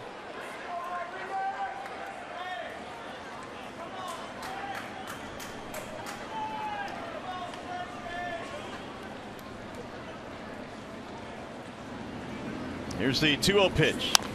Little number off the end of the bat to first. Romine has it. He'll win it in the race to the bag for the out. Second and third now with 2 gone. Now you got to pick your poison. You want Mookie Betts, or you want Hanley Ramirez? I think I want Ramirez. Who do you want? Yeah, it's pretty good. You're probably going to put Betts on. Brad's going to have the conversation. He's looking down his book right now. Hanley's 1 for 5 off him. Betts is certainly the better hitter. Here comes the crowd now, second and third with 2 outs in a 1-run game in the 9th.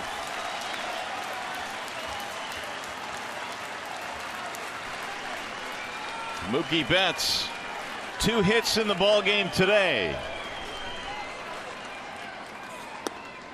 Strike 1 on Betts. Well, Frankie Rodriguez has got a lot of experience. He knows everything that we know, and he's going to pitch the way that he thinks he can get that final out.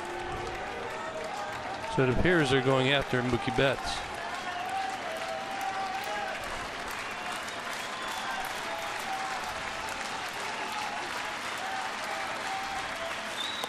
Way high, 1 ball and 1 strike on Betts. That'll bring Saltalamacchia out to the mound. Tigers trailed when Boston got 2 in the top of the 8th, but the Tigers scored 3 in the bottom of the 8th. A bases loaded walk with 2 outs to Romine broke the 3-3 tie.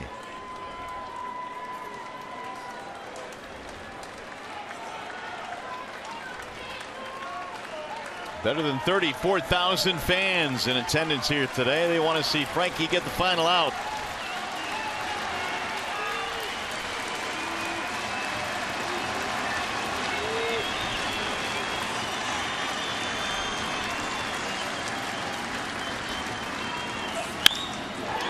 Line drive caught by the second baseman Kinsler, and the Tigers will hold on and win. A hard hit ball, but right it in. Boy, he hit a bullet right to Ian Kinsler. There's more to just the contact, where you're going to be positioned. Ian was positioned perfectly right to him, and the Tigers walk away with the come from behind victory. After getting swept in their last series by Kansas City, they beat the Boston Red Sox for with their 4th win in a row over him. Excellent. That'll end the Red Sox 6-game winning streak as well. The Tigers with 3 in the bottom of the 8th win it 4-3. There's your final out. A rocket hit right to Kinsler to end the ball game. Everybody can exhale in that Tigers dugout. Final score 4-3 Tigers. Back with more from Comerica.